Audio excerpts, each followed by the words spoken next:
Here. Here. Stand and salute the flag. I pledge allegiance to the flag of the United States of America and to the republic for which it stands, one nation, under God, indivisible, with liberty and justice for all. Thank you very much for attending. And those of you out in the virtual world that have been let in, we have about maybe 10 people at this point. 9 people, excuse me. We're going to start off with the approval and signature of the minutes for... There's 2 sets right in between you and Melissa. Right here. Let's make a motion to approve the minutes for the regular trustee meeting held July 20th, 2021. And that is the only one that we're doing tonight. No, you're doing the other one. We have a special one? Right there. And... Who's seconding? Who seconded I it? think we should do them separate. Melissa seconded. All in favor, say aye. Aye. Aye. That's unanimous. Thank you. And I'd like to make a motion to pass the minutes from the special joint meeting at the Medina County Township, where all townships got together, and the minutes that were produced from that. And the date on that was the 25th. 29th. 20, you sure? So it's Thursday, July 29th. Okay. Jim, do you want? Second. I can, because I talked to Heidi. She said sign them both. Okay. She knows I wasn't present. Okay. That being said, it's in an email. I've got, I've been told to do it. So I made the motion, seconded by Augustine. Any further discussion? No. Why don't you do a roll call? Let's do a roll call since this was a big one. Kalina, Yes. Augustine, Yes. Burns. Yes. Well, you guys can sign them after the meeting. Okay, very good. Thank you. And then next, we're going to start with Chief Rosenbaum. Yes? Yes, please. Okay, Yeah. Chief, floor is yours. Thank you. Request for Lee Brass to move to his firefighter medic rate of $16.50 and $4 an hour, effective September 1st. And Josh Boluno move to his firefighter EMT rate $15.30, effective September 1st. At September 1st, they will both meet their 1-year probationary period requirements. And then move John Regroot to his hourly of $16.54. He completed medic school a month or 2 ago. We missed him getting bumped up there. So effective immediately move him to his medic rate of $16.54. So moved. Second. Seconded by Kalina, moved by Augustine. All in favor, say aye. Aye. That's unanimous. Congratulate those gentlemen for their tenacity here at the department and their move upward. Definitely will. Accept the resignation of Chris Blair, effective August 7th, 2021. His kind of had a life change. His girlfriend is starting medic school, and he's taking more. He has his kids more with school and everything else, so he's going to have a harder time filling in time for the fire department. So unfortunately, he's going to have to step down. And this is effective August 7th. Got it. So moved.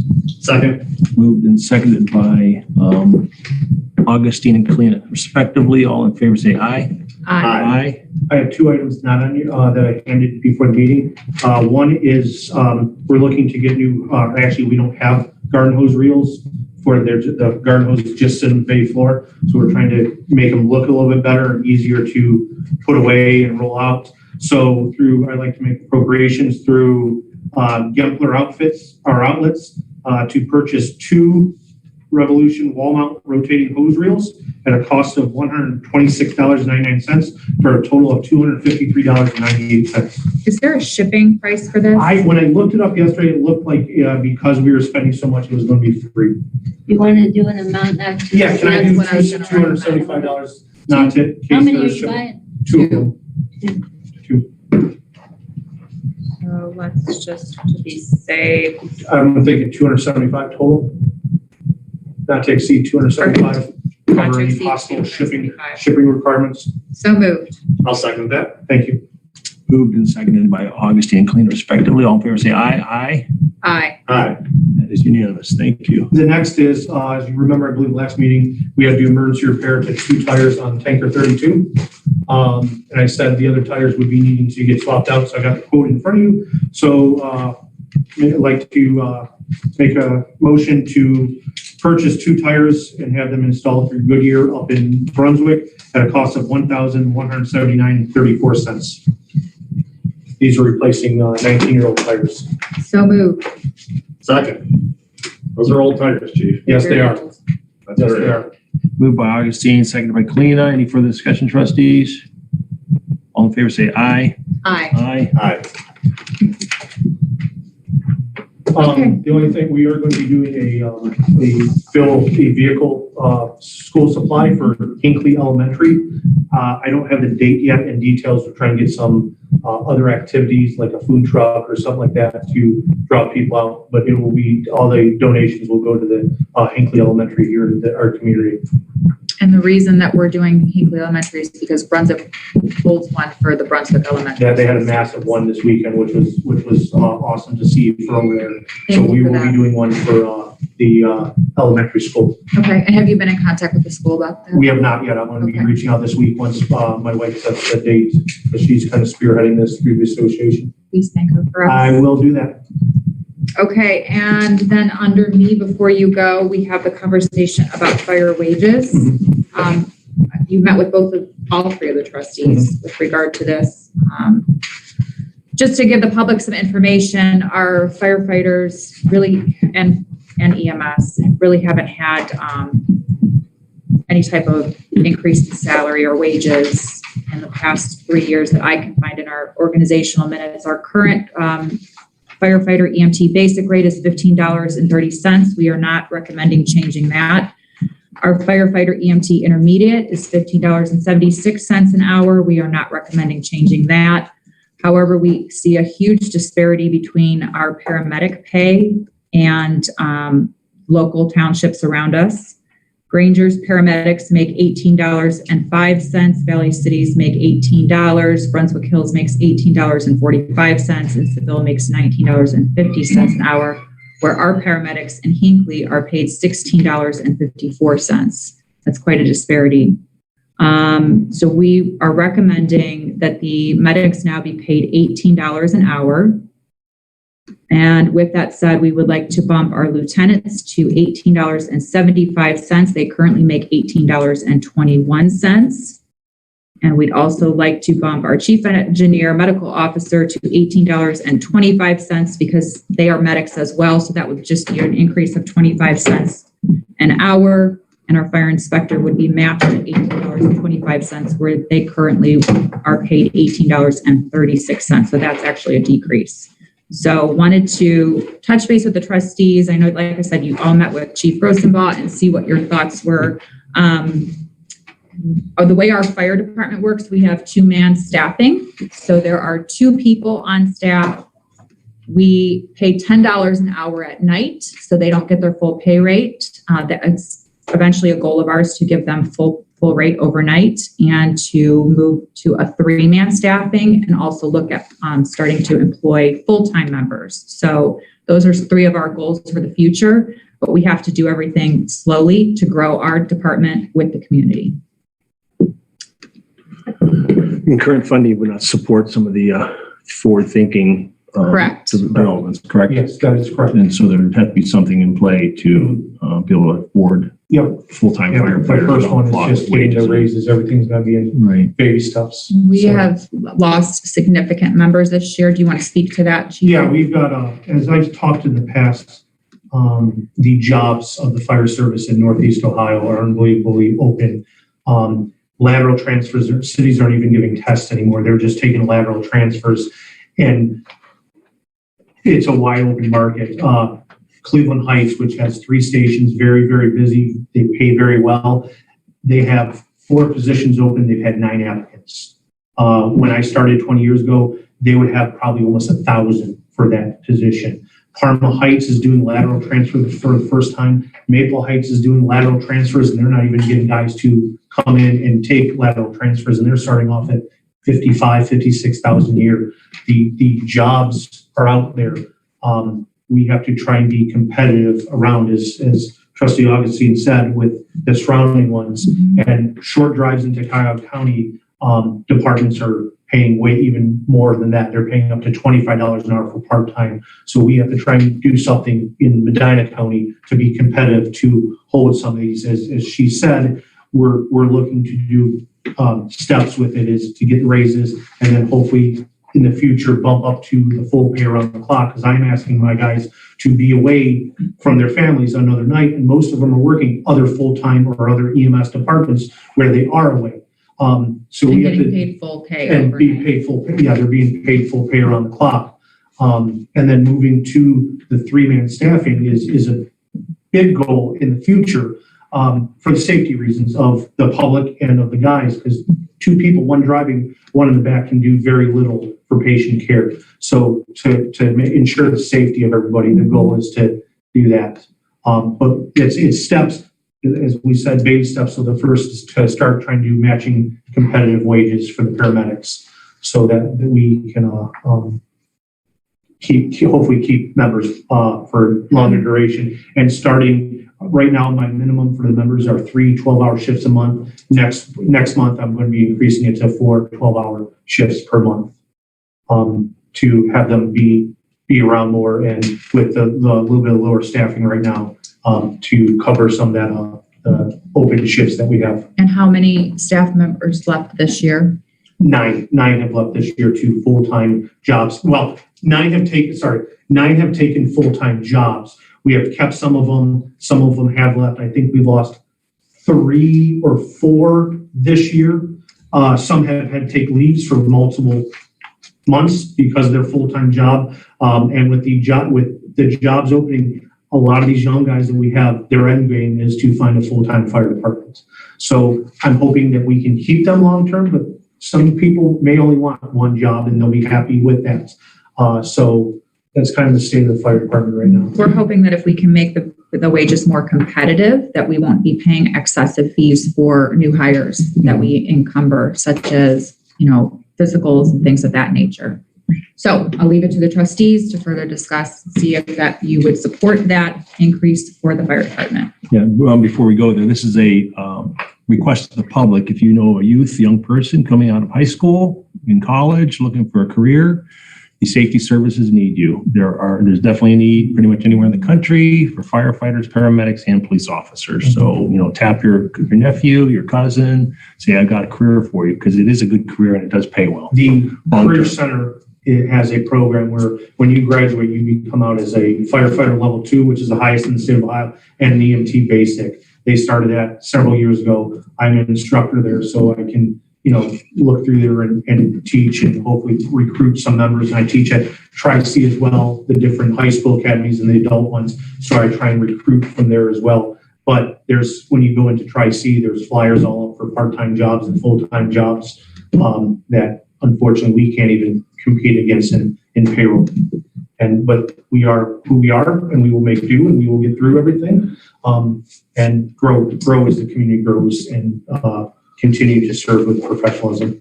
And I've got one more comment. Going forward, we need to start thinking outside the box. I don't know what that is yet. We're going to start polling other communities around us, how to solve the shortage problem. I absolutely agree. We've been talking about that with other ones. Granger just got a new fire chief, and we're going to be talking.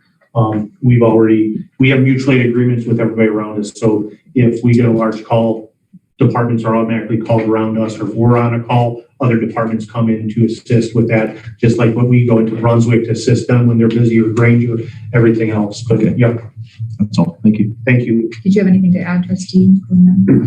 Chief and I had a very constructive conversation. We talked about a lot of different things, such as, of course, I work at the United Kind Career Center, been there for 20 years now, and so I've worked with a lot of youth who are entering the different service, and Chief has a presence there now, which is a good thing. We just haven't got those kids to come over into the department at this point in time. I think we graduated, maybe 12 with certifications this year. Yep. And, I think Chief summed it up well as, we are who we are. And when you look at township departments, we're never going to be able to compete with Cuyahoga County. That's just not going to happen. We're not a city. We're not a village. We don't have an income tax. We don't have the ability to, collect income taxes from residents. So we're not going to have that kind of revenue stream in order to, support those kind of salaries to be competitive. So we do need to look at, how we can best bring people in who are interested, Chief and I talked about, trying to get youth involved. At one point in time, the department did have an Explorers program, and some of the officers who are on the department right now came up through that Explorers program, and they're still there. And I think, the difference is when you have somebody who's, local and they participate in an Explorers program like that, they feel commitment to the community, where the salary maybe, of course that's nice, but their commitment to the community is also there, that they want to serve their neighbors. And so I think, that's one of the things that at least I recognized. Back in the 1990s, I was a volunteer police officer, and everybody that served with me was a volunteer police officer, because back in Untitled Township in the mid-90s, there was no paid officers. So most of the people were residents, and we knew we had to kind of grow from within and have people participate. But those days are very different today in Medina County. Yes. And and one of your officers that I was speaking with, said, well, he's kind of a dinosaur, because he's one of those people. And that's what he called himself, because the young people are a little bit different today. I did have the opportunity to reach out to one of the departments and talk to the chiefs where you did not have information. Oh, good. And he's experiencing the same issues where they're at. They're up against Cuyahoga County. They can't compete. But what he is doing is, going after the youth, bringing them in. And I guess, he kind of summed it up as he recognizes that at some component, he's a training department, because he's bringing people in and he needs to be equipped to be able to work with that population and help them along. And that takes supporting those individuals because, they require more training, training time. They're not ready to just go out. And so, he recognizes that, and that's what he does. He hasn't had the same type of losses that we have experienced. And a couple of the other departments that I spoke with, they haven't experienced those same numbers, but it's a trend, I guess I would say. Now, his salary is higher for his medics, than what we're paying. And I guess, where I'm at with this is I certainly understand the request. Makes total sense. And based on the level of training, the level of education that's required, and comparable what people can make elsewhere with less training today, because of the demand for staffing. Certainly $18 an hour is not, it is not a ridiculous amount of money to offer somebody with that level, especially what we're asking them to do for our community. Right. So I support that. I guess in retrospect, I wish that the township would have been a bit more proactive in looking at this, because a 3%, 3%, 3% over the past 3 years would have been easier for the public to understand. And here we're jumping to a 9% raise, and then we're potentially going to be on the ballot next year. And so I guess one of my concerns is educating the public, who's going to say, if they're only looking at one piece of this, they're saying, well, you guys just gave a 9% raise and now you need more money. And I didn't get a 9% raise. It's COVID. You just don't know how people are going to interpret this. So I think we have to be cautious on how we educate the public with this, because I understand the situation. It's the same situation others are having. Our playing field is not level. We should make it level. And that's what we're doing. We're bridging the gap and, Yes. and creating a more competitive wage right now, because we've inherited kind of this wage that has been stagnant. Can I interject to the history since I took over as chief? When I took over, we were doing a $20 stipend at night. So from 10 p.m. until 8 a.m., we were doing a $20 stipend, and members would respond from home, which obviously delayed response, right? 15, 20-minute responses was well within reason. Then we moved to a minimum wage rates for a year, which was $8, $8.50, $8.60. And then we bumped up to that $10 hour rate that we're at now. So they bumped in the night to be able to, one of my goals when I took over was try and get that 24/7 staffing so that we did not have delayed care at night. There was an incident that a resident actually came and spoke to the trustees right before I took over as chief about a 17-minute response time. And that's we can't have that in our community. I have that for the safety, because everything we do is time. We're on borrowed time when we're dispatched out, and calling for the additional resources to come in is delayed too. So I agree 100% in educating, because I agree it's, hey, you just did a 9% raise, now you're asking for more money. No, we're bringing ourselves up to a kind of a level playing field, and we will get that education out to the public. I fully agree, and I appreciate you guys, each one of you guys taking time out of your day, sitting down and talking with me, and after the last meeting, we met afterwards too. So I greatly appreciate your time. Well, it was a good meeting. Thank you. It was very good. There's a lot of good ideas and that we're about, and we are trying to move on some of those as well. So if we're in agreement at this time, I'd like to make a motion to amend the organizational minutes to move a firefighter paramedic from $16.54 to $18 an hour, lieutenant from $18.21 to $18.75, chief engineer and medical officer from $17.05 to $18.25, and fire inspector from $18.36 to $18.25. Effective. What's their next payroll? The next payroll day, that's one thing I forgot to look at. You going to need that? Effective. When, so your payroll cutoffs Friday, This Friday. effective Saturday? 6th. 6th. If I can interject, our payroll gets cut off on Saturday. So, Saturday? Okay. yes, so Thank you, I would Jen. say effective August 8th. Thank you, Jen. Okay, so effective August 8th, 2021. Well, okay. Yeah. Make that a resolution, Melissa. To amend the organizational minutes. Yeah, you want a resolution, you. Want me to start all over or No, amend it? Just say you want that to be a resolution. I amend that motion to be a resolution. Seconded, including the amendment.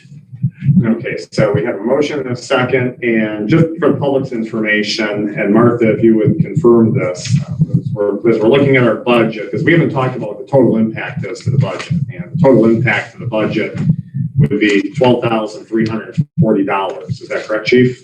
Yeah, yes. Based on where your Based on salary the current, yeah, Correct. the current, yeah, exactly. is. Right. And then fiscal officer, Catherine Wood, the funds are available to expend that $12,340. You know that because we all talked about it. Yes, I'm just educating the public so they Yes. understand that the money's I available. think we can swing 12,000. Right. And yeah, we're not talking about a $80,000 increase to our budget. We're talking about a $12,000 impact because we're only talking about a couple of the salaries, not a restructuring of the entire correct salary structure. Correct. So I just want everybody to understand that. Can I get a second? Well, I seconded it. Oh, okay. I want to see the roll call when you're ready, Martha. Kalina, Yes. Augustine, Yes, Yes. Thank you guys so much. thank you. The last thing I did forget to say is Touch Truck is going to be September 26th.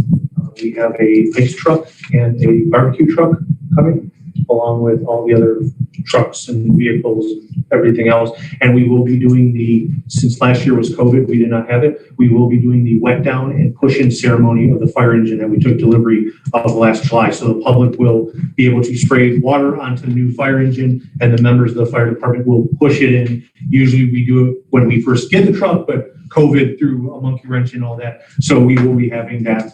We will have flyers out. There will be a bunch of different demonstrations, lights coming in.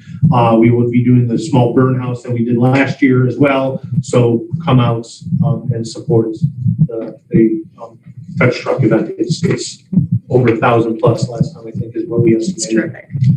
Great. Thank you, Chief. Thank you guys very much. Okay. Thank you for your research. And Jen, thank you. Does anyone else have questions for the chief before he leaves?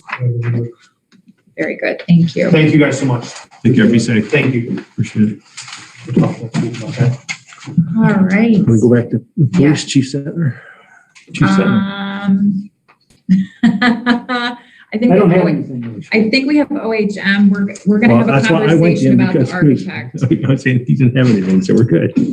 We have the architect conversation. Let's have the architect, OHM advisors. Hello.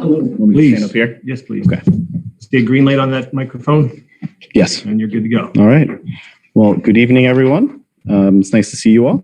My name is Arthur Schmidt. I'm a project manager and senior planner with OHM Advisors out of our Cleveland Akron office. I am here today to have a discussion with you as Trustee Kalina had reached out to us with respect to the idea of doing a comprehensive plan update audit. And so we've had a few discussions just understanding what the situation is currently that's leading to this discussion about this audit and about this update. And I had put together a small proposal to Trustee Kalina. And after discussing about it a little bit more, we thought it might be better served to come before all of you today to talk about that proposal and also talk about what else could be added to that proposal, what else we can do. So if it's okay, can I pass that out to you all right now? Okay. Mr. Cleaner, is there anything electronic we want to put up that you have readily available? I don't have it readily If not, available. what we can do. Thank I have an you. extra copy. I don't know if anybody. Thank you. Ms. Catherwood, thank you. So what you see, I know better. So what you see before you, make sure I get in front of the mic, is based on my colleague, Aaron Dominy, who actually had worked on the comprehensive plan update back in 2015. Our other colleague, Justin Robbins, has since left the company. Oddly enough, I was the individual who replaced him upon his departure. So the conversation that the three of us had, so my colleague, Aaron Dominy, Trustee Kalina, and myself, is what you see before us is our idea to have this comprehensive plan, is we're calling it an audit to start with.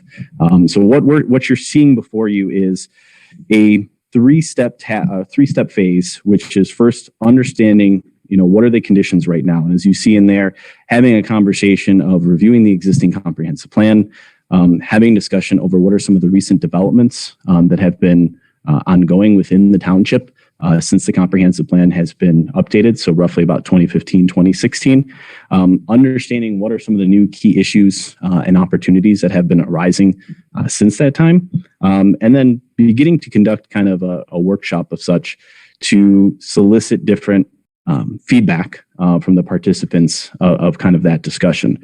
At the time, or at least at this moment for that task, the discussion would be with township officials and identified stakeholders within the township, having that discussion, and again, understanding where we are right now.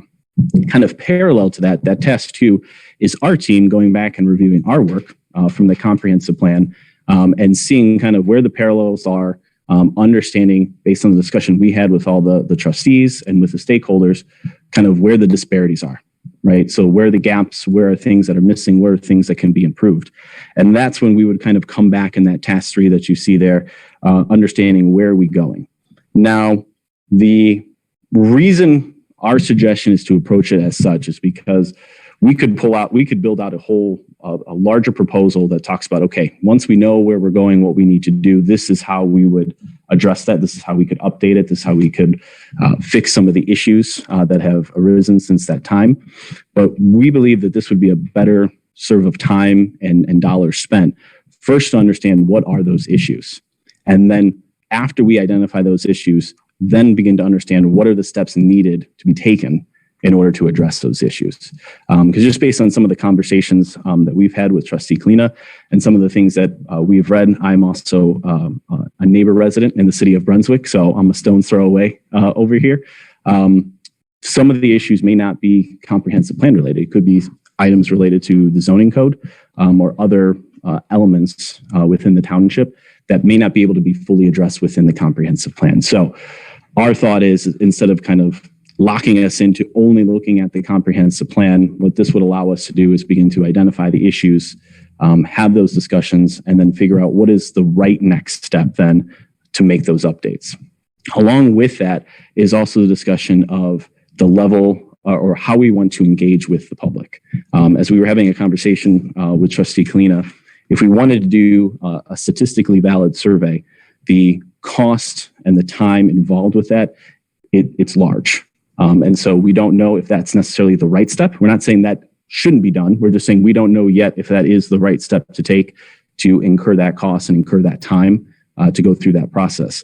It may be that we can do public engagement through a local survey and through local workshops, which would not be as intense and as time and as expensive to do in that next step. But again, without kind of knowing where we are and where we want to go, or I should say where the township wants to go, we didn't feel right to kind of lay that foundation, lay that framework out until that point. So that is what that work plan before you is to do. And so our thought is then once we have that deliverable, which would be kind of a comprehensive plan audit memo is what we had coined it, we'd be able to sit down together, understand what those next steps could be, and then develop an appropriate work plan around that to move ourselves forward.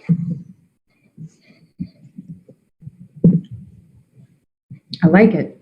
I think it's a great plan. And when you say stakeholders, I'm assuming that we're going to create a committee. Is that the intent? That would be the intent. Yes. Yeah. And as we recommend in any of our planning process, members of the community, business owners, landowners, so on and so forth, we really, in those instances, we really look at the municipality, the township in this case, to give us the recommendations of who should be on that group.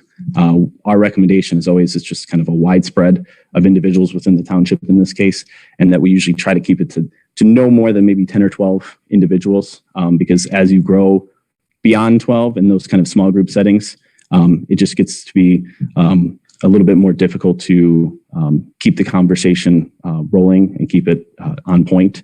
And that's where that discussion, obviously, when we go to the community as a whole, in those cases, obviously, whomever can make it and contribute, we want to have them come to. That's a question that I commonly get. People are interested in that committee, and they want to know how time intensive it is. What would your recommendation be when I'm steering them? I think in this case, the way that we have this laid out, I would imagine it would be 2 meetings, and it would probably be anywhere from 2 to 4 hours per meeting. So those 2 meetings, so anywhere from 4 to 8 hours total in this session.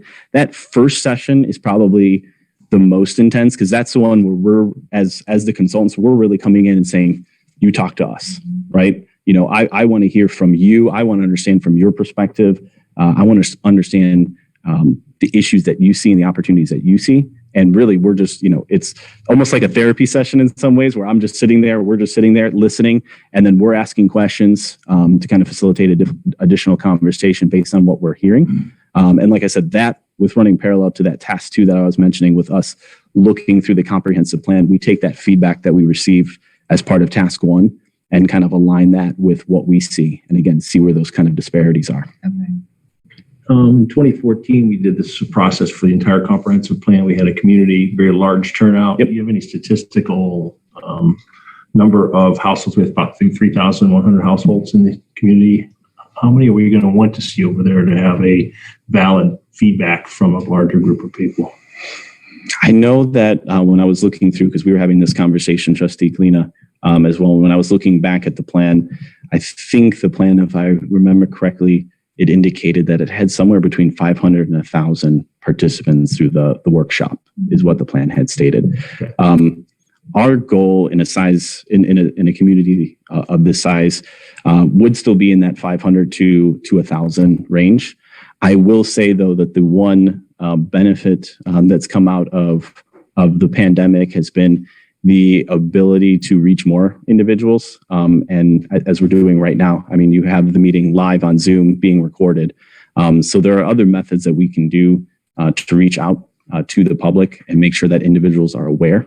I think I was mentioning to Trustee Kalina, right now we feel as a consultant group and a lot of the projects that we're doing, the issue is not so much getting people to participate, it's just getting them to know how to participate or when to participate. So if we do a great job of getting the message out there, getting it either through, on the township website, through newsletter, through email, through the community, through word of mouth, right? If we do a good job of getting that message out there, that we're having this, public open house, or we have this survey, or we want this feedback, then that's the kind of the crux of getting individuals to participate. Because oftentimes we had seen in the past and in other projects we did, some individuals would come and participate kind of later in the planning process, and they said, well, I just found out about it, a little bit ago, and for whatever XYZ reason. And that's not to put blame on any one person, individual, but that's always kind of the big kind of lift, is getting the message out there, letting people know that it's occurring and how they can participate. And again, with some of the methods that COVID has taught us is, there are still ways that people can participate, even if they can't be there in person, even if they can log in live. There are still ways that we can make sure that we're facilitating participation. Very good. Thank you, Mr. Schmidt. I can see this committee meeting almost entirely by Zoom if we had to.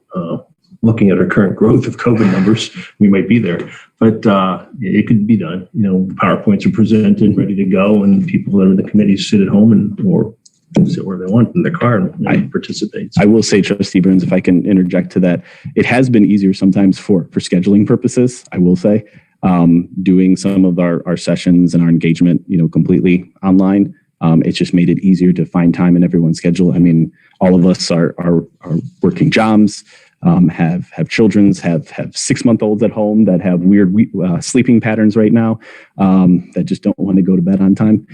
So it's understandable in those cases. So those do allow opportunities to make sure that everybody can participate as much as they can. So well, you can tell why I've been impressed with them. He really brings a fresh perspective to it, and has a great background as a professional planner as well, and worked for the city of Cleveland. So he has some professional, some major professional planning experience, and they're an impressive organization as well. Let's talk about two things we haven't talked about yet, and that is timeline, and as well as what a cost would be as an estimate. Yeah. So timeline wise, it really comes down to how quickly we can assemble, as the work plan you're seeing before you, is how quickly we can assemble that kind of working group, that steering committee with township officials and stakeholders, how quickly we can assemble them and their availability. In terms of, our turnaround time, I would say if we, are able to assemble that group in a 2-3 week fashion, I would say after that, kind of between task 1 and task 3, which is where the meat of our kind of work and analysis is being completed, I would want to give us at least 4 to 5 weeks to go through and analyze everything that we had talked about, looking through the comprehensive plan. I think the big lift is going to be kind of looking through the recent development projects or proposals that have come before the township in the last 5 years, or really not completely since the comprehensive plan has come, but kind of looking more intensely probably in the last couple of years. To understand. And so about a 4 to 5 week time frame between kind of that task 1 and task 3 that you see there. And then however much time it would take us to kind of schedule that second meeting with the steering committee.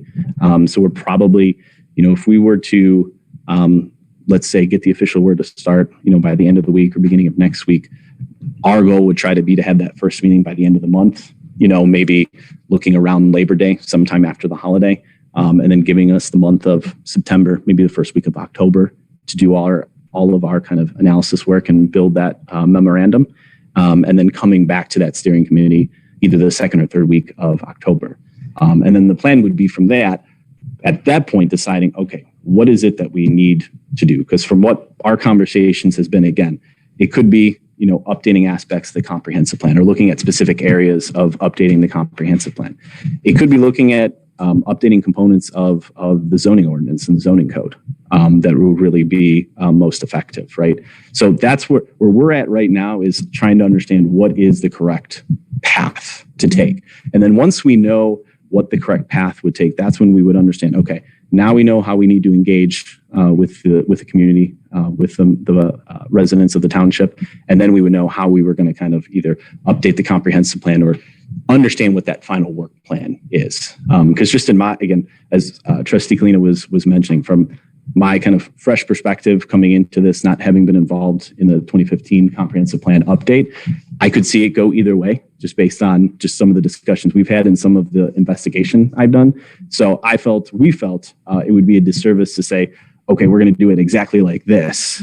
And then we get ourselves locked in to that kind of work plan. And halfway through, we realize, oh man, actually, we really need to take this route instead of that route.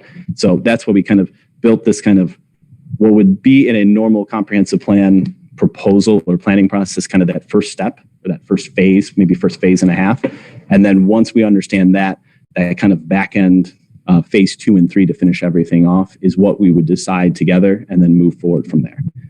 So what you're seeing before you in total would be that 7,500. And then once we know the direction we would want to go, whether that's, again, how we want to engage with the community and with the residents, and then what is the ultimate kind of final product, whether that's updating aspects of the comprehensive plan or looking at the zoning code, then we'd be able to kind of build out a very similar work plan that spelled everything out. But in total, we do not see this kind of, we see this in the neighborhood of 15 to 20,000 total at the end of the day, doing both aspects that we're talking about here. And that's what the recommendation too of, we feel that going through with the public engagement with the public engagement being through workshops and through surveys that we would develop rather than going through and doing the statistically valid survey, which again, very time, it's very time heavy and it's a large cost. Sometimes we've got quotes for similar community sizes anywhere from 8,000 to 15,000 just for that statistically valid survey, just because of how data heavy it is and time consuming that it is to do so. We do not do that ourselves. We usually have other partners that we work with to do that. But again, through our conversations, we feel in terms of engagement that's not really necessary in this case from what we understand. But again, we could go through these first couple tasks and maybe that does come out of the conversation, say, you know what, no, we really do need that. That's really important.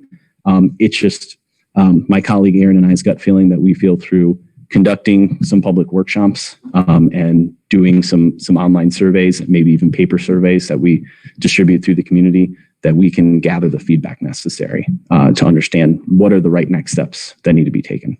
Okay. Now, is this something the trustees would be involved in? Absolutely. Okay. Yeah.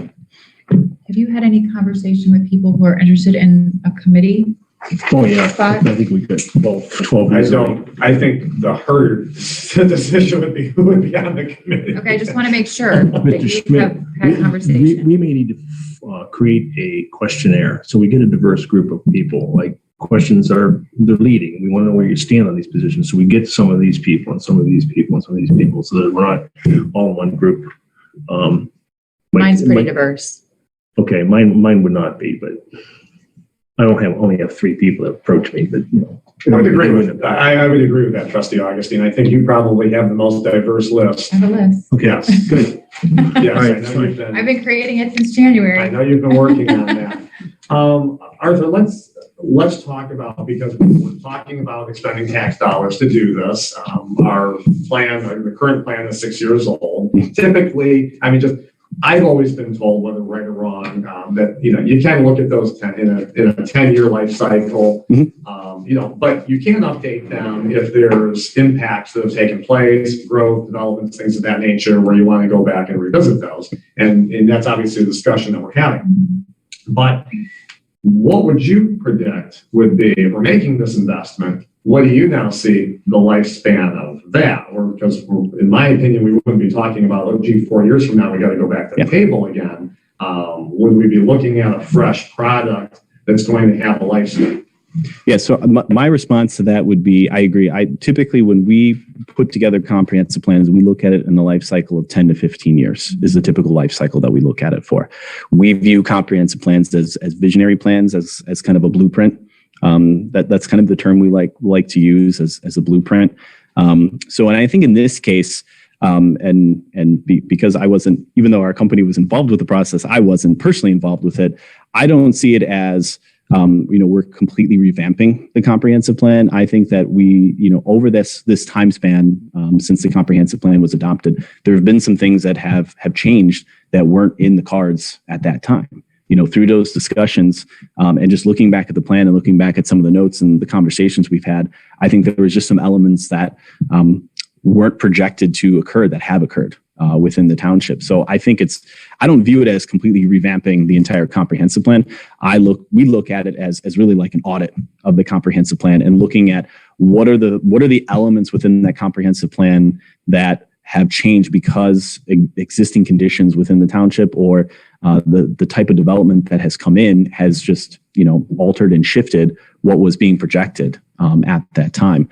So I still think that the current plan fits within its life cycle. I think we're probably adding, our goal would be to add, another 5, anywhere between 5 to 10 years to its life cycle as a result of this, just because we're making some adjustments and some tweaks to it to help with its longevity.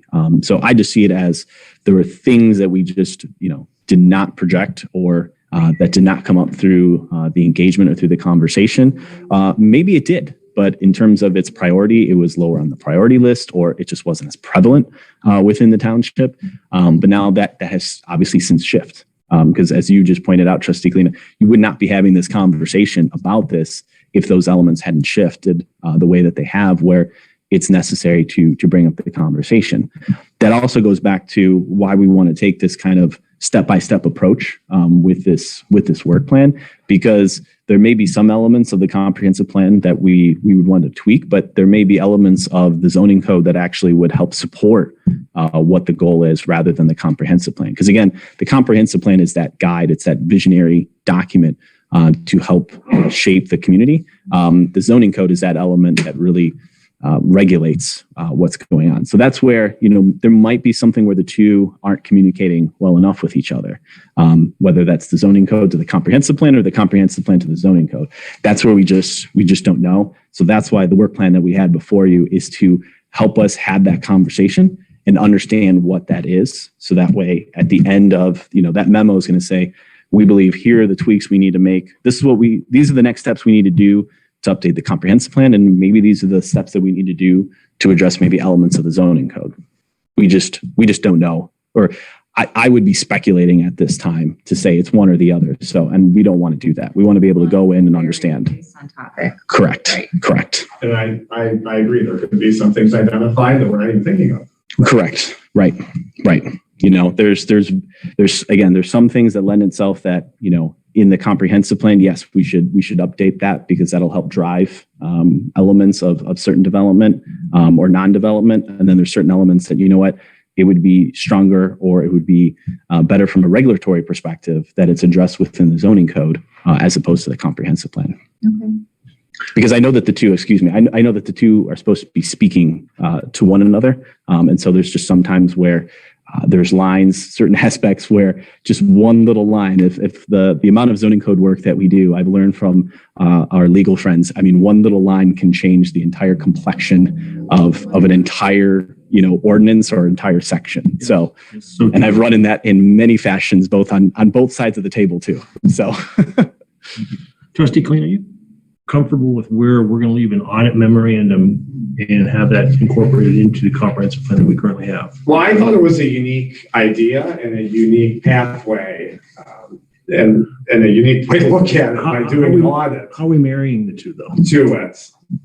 Well, that's what, to your point, Trustee Burns, what we had created was just kind of that first part. I'm willing to create what we think that second part would be, and maybe that second part is, track A and track B. I didn't want to over complicate, I think, the discussion, because again, we just don't know where it's going to go, but we can build out kind of what would be that full work plan, right? The part that you see here, and then adding on what that scenario A and scenario B would be. So you could see the full kind of breadth of what we would ultimately do. We would just want to make the decision of which, I guess, track we would want to take after we go through these first three tasks. Because I would want to give us the opportunity on both sides of the table. I want to give both sides of the table the opportunity to make any adjustments to that work plan, that track A or track B work plan, and any adjustments necessary based on what we hear through these first three tasks. New contract, new expectation, work product after that. That would be our expectation, just to be time conscious and also just to be budget conscious as well, because we want to be able to show you here's what we heard. And then these are what we believe are the right steps. So here's what the right end product would be based on what we had heard. And then we can make that decision together. I'm comfortable with that. I think it's terrific. I appreciate you being here and taking the time. Yeah, thank you. Appreciate it. No problem. I have no more questions. We have a professional planner amongst us as well.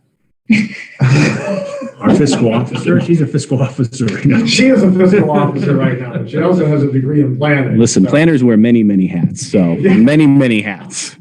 And she has a lot of zoning experience. No, I think it makes a lot of sense. I mean, having worked with Justin and Aaron,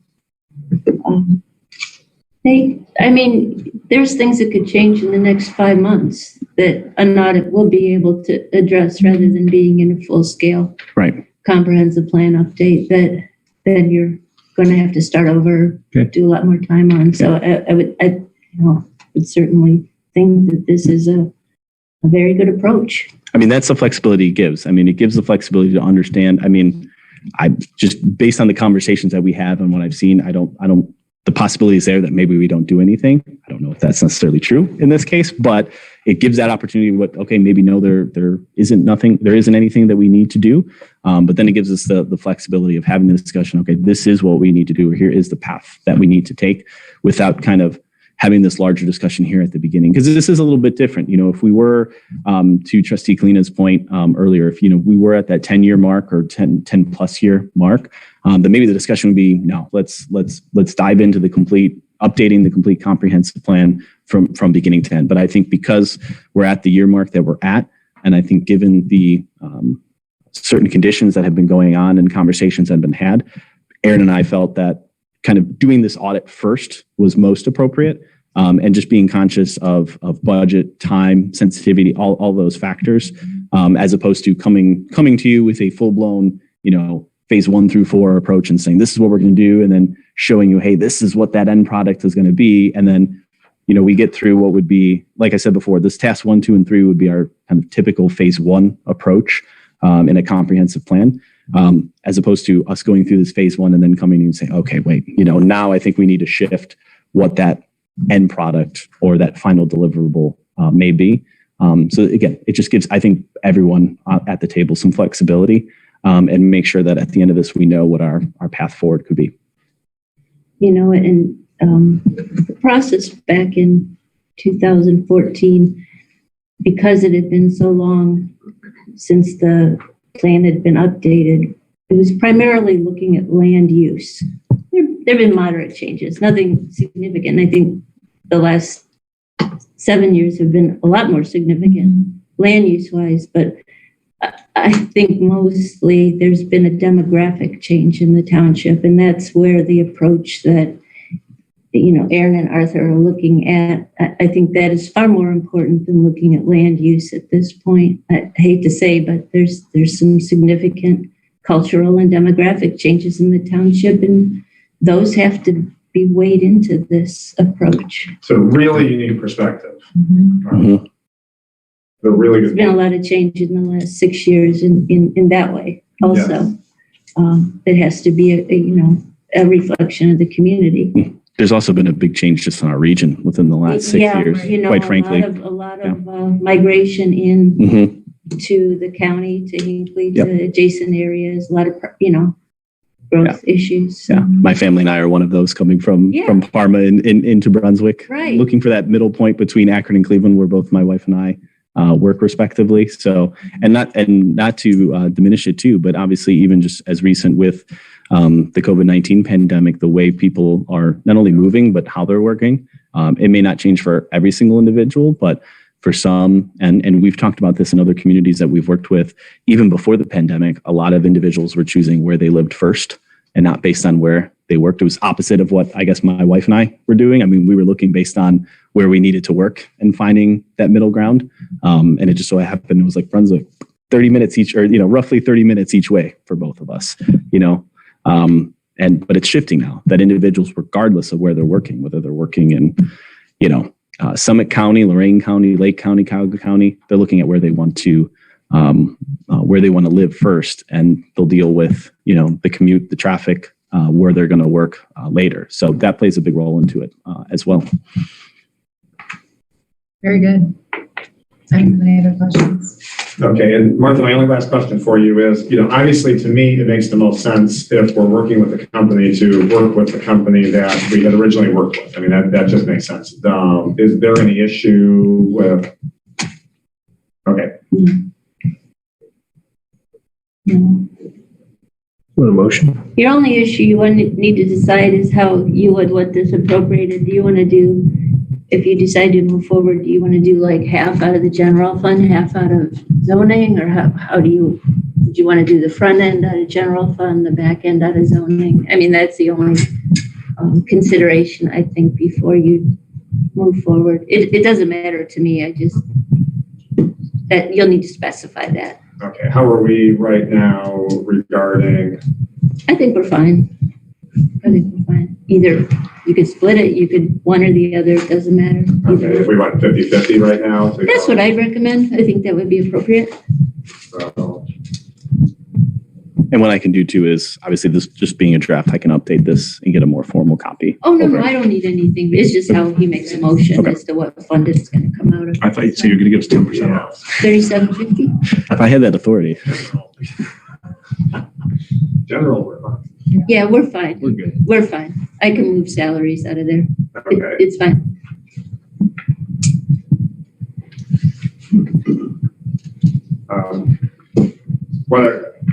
I can't even put a number how many hours we spent talking on the phone, so. I'm great at multitasking. I usually got my son in one hand and talking to Chris on the other hand, so it's We fantastic. spend a tremendous amount of time, so I don't have any questions, but what other discussion does the Board of Trustees have? We need to pull the group together, the team. So maybe we pull our names, give them to Suzanne, and then from there, pick the 12 or so committee members, plus the trustees. Aren't you going to open it up to people that, I don't know how else to do that because we've got to then select someone from that well, group. yeah. I mean, that's how we did it back in 14. You guys see a different pattern to do this? Put it in the newspapers, looking for committee members. That's what I would think. We would advertise it. Definitely need to on board. advertise it. Yeah, I think we would advertise it, and I'm confident we'll have plenty of individuals, well, more than is recommended. Who are they going to? I mean, we could- Chris, are they going to respond to you or Suzanne? Suzanne's got a lot on her plate. I know. I Why think why don't you just give a series of questions for people and put it out there and put it on the website and just gauge their interest. We probably have something you could begin with from 2014. We had a general inquiry sheet. And, if someone isn't able to be on the initial committee, there's lots of roles, like when you start holding the charrettes and the workshops, where they be on there and they're notified of the public participation point. So maybe if someone's not able because of numbers to serve on a committee, you just make it clear that their interest isn't just, that there's other roles for them as you move down the path. And then you have a whole list of people to communicate and share when you have your public meetings. Yeah, because ultimately when we have the public meetings, I mean, That's where you're going to get all your input. Survey Monkey. I really don't think Survey Monkey's the way to go, just because you get conflict of interest when other people from other communities participate. We can't. She can't limit No it easy just way to to restrict Hinckley. it. Yeah. Yes, do you have something to add to this, please? Thank you very much. My name is Marcia Cameron, and this is my husband, Ron Cameron. This is the first time we've been to one of these meetings, so it's very helpful for me to see how the town is being run. Ron's been here for about 12 years. I've been here for about 2 years. My question is, I hear what you're saying, and you're talking about a comprehensive plan. My question is, can you give me, what is the goal of the plan? I mean, is this an economic development plan? Is this, The goal of the plan is to update the plan. In but 20 what was the plan? Well, the comprehensive plan defined this community, and OHM had expectations of growth for the community, where the growth was going to be. It defined, based on public input from a very large meeting we had over at the church, where we wanted to see these types of developments for R2, what's it called, conservation districts and the likes. So is that still current? Do we need to address those things? Where do we want to see business development?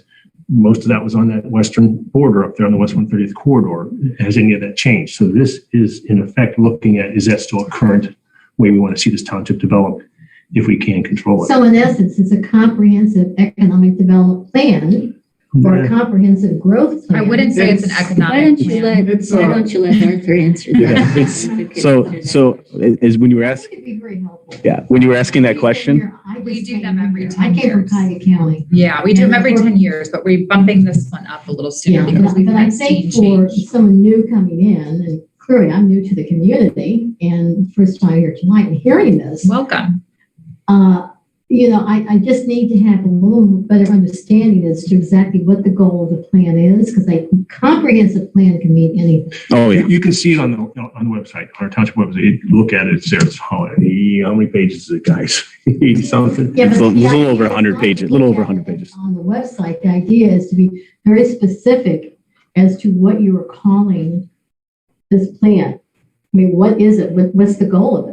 So the goal of the comprehensive plan, as I was talking about before, really becomes the blueprint for the community. So as they were talking about, so when you were asking about, is it economic development? Yes.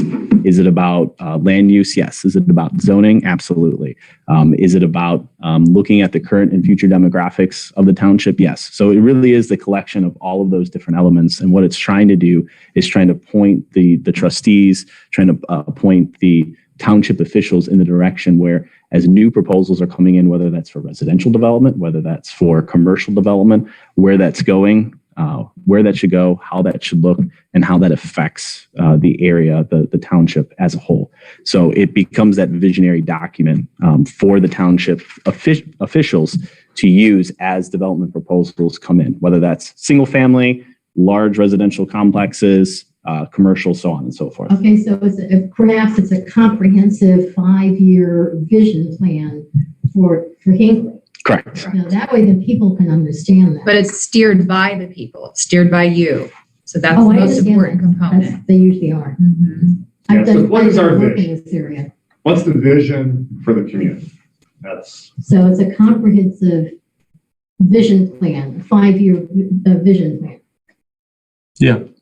50,000 foot view of our community and how we want to see what kind of growth where, if we can. control Branding that. might be a good point to check out too. That could, yep. Back to our conversation, how do we get this out to our population? I mentioned Survey Monkey. Melissa said that's not going to work well. Is there another avenue we can use? well, I would defer to the experts who I mean, handle this. What was your idea? I mean, you could do the survey in the way I think Trustee Augustine was mentioning. How do you cut folks out who aren't from the community by asking them to put in their zip code or address or some kind of identifier that ensures that submission is from Hinckley Township and it's not from someone like myself in Brunswick or someone from Edina. Address, anybody can Yeah. type in 44233. Exactly. So I think that would be the way to do it. And also there's ways that with the domain, there's only one time it can be entered through that domain. So there's other little safety features. And we've done that with a lot of our other surveys for that reason, because we know you could have individuals, groups, people kind of try to sway one way or the other, those surveys by, filling it out multiple times. So there are other kind of safety features within some of the surveys that we've used and platforms that we use to make sure that it's coming from, a legitimate community member, and it's only being entered, one time and not multiple times from the same location or IP address. So to answer the second part of your question, which you didn't ask, we've been asked to look at our zoning resolution, and your zoning resolution is done in accordance to your comprehensive plan. So they don't have to be identical, but they do have to support one another to be legally defensible. And sometimes townships are challenged. Their zoning is challenged. And so you need to be legally defensible. And that's why you go through this process so that you have that if it's needed. But it is, it's important to have that vision out there. I'm aware of that issue, and that's one of the issues that why we're here. Because however you handle that zoning is really going to have a major impact one way or the other, insofar as to what this community is going to look like 10 years from now. So that's why I thought it would be very important that it's a comprehensive vision plan. It's not about zoning. Well, It's not about it fully Well, supports. it is about fully zoning. supports- Yeah, it's very much about zoning. It has to be everything. It has, the zoning resolution has to be supported by the comprehensive plan. And it's very important to us to make sure that we get it right and we quantify what the people of Hinckley want, so that moving forward, the next trustee board has the same blueprint to move forward with, and the next zoning commission has the same blueprint to move forward with, and it will change and alter as the community does. It will evolve. Well, I guess it does bring up a question in my mind, though. If this whole thing about, keeping Hinckley rural, how can you really make a decision on that until you actually have this plan completed? We have no desire to make a decision on that until the plan is completed, because that was the steps that we started 3 meetings ago. Yeah, 3 meetings approximately. ago. Because it would seem to me you want to get that completed. That's exactly before- why we're doing it, because we need to quantify and hear what everyone in Hinckley wants, not just here and there. Sorry, I'm a newbie, guys. No, I just have a lot of questions. That was an And I excellent see point this- to make. And I'm seeing this community An excellent fresh eyes. and We need to keep logical the observation. Very good. We need to keep the meeting moving, so we'll take one question from you, but then we're going to move. No, that's it. I got a real quick one. And this is keep Hinckley rural, which seems to be a very major question or issue coming up. Is that possibility going to be, that it will be up for a vote? Will it be put on a On a ballot? ballot? vote? Yes. I don't see how it can be. Right? I don't see how it can be right now. Well, let's Not wait. insane now, but. No, there's a legal process that we have to follow that's outlined by the Ohio Revised Code. Okay. And so there is no ability to put it on the ballot. The way the Ohio Revised Code is outlined is that the process is that we have to have the comprehensive plan support it before it can go to the zoning commission to potentially change the zoning resolution. I don't know whether you're in favor of 5 acres or not. I will tell you, I don't think we can legally get to 5 acres. I'm not in favor of 5 acres. Okay. I would Okay, be let's- lying if I told you otherwise. Let's keep this meeting rolling. Do Yes. we need to move to a motion, Mr. Kleena? I didn't know if there was any other discussion. Not from me. Or, No. Resolution. Resolution.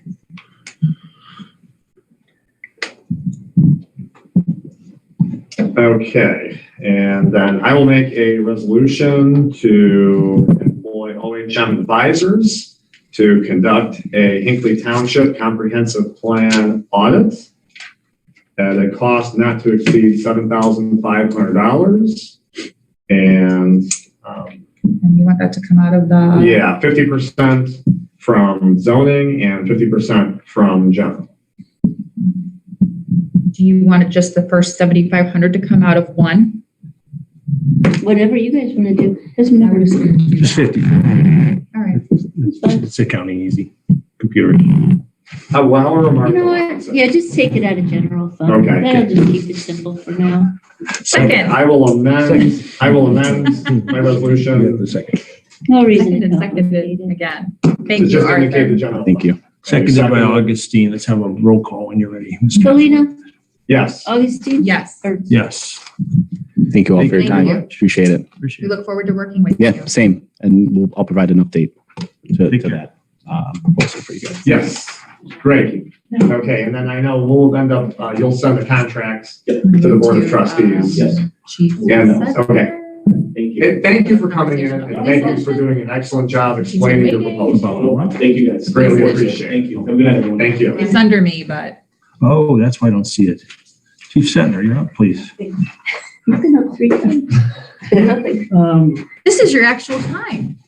It's under me, so I'll start the conversation. We, Chief Setner and I had conversation with the board at the last meeting with regard to the police department renovation.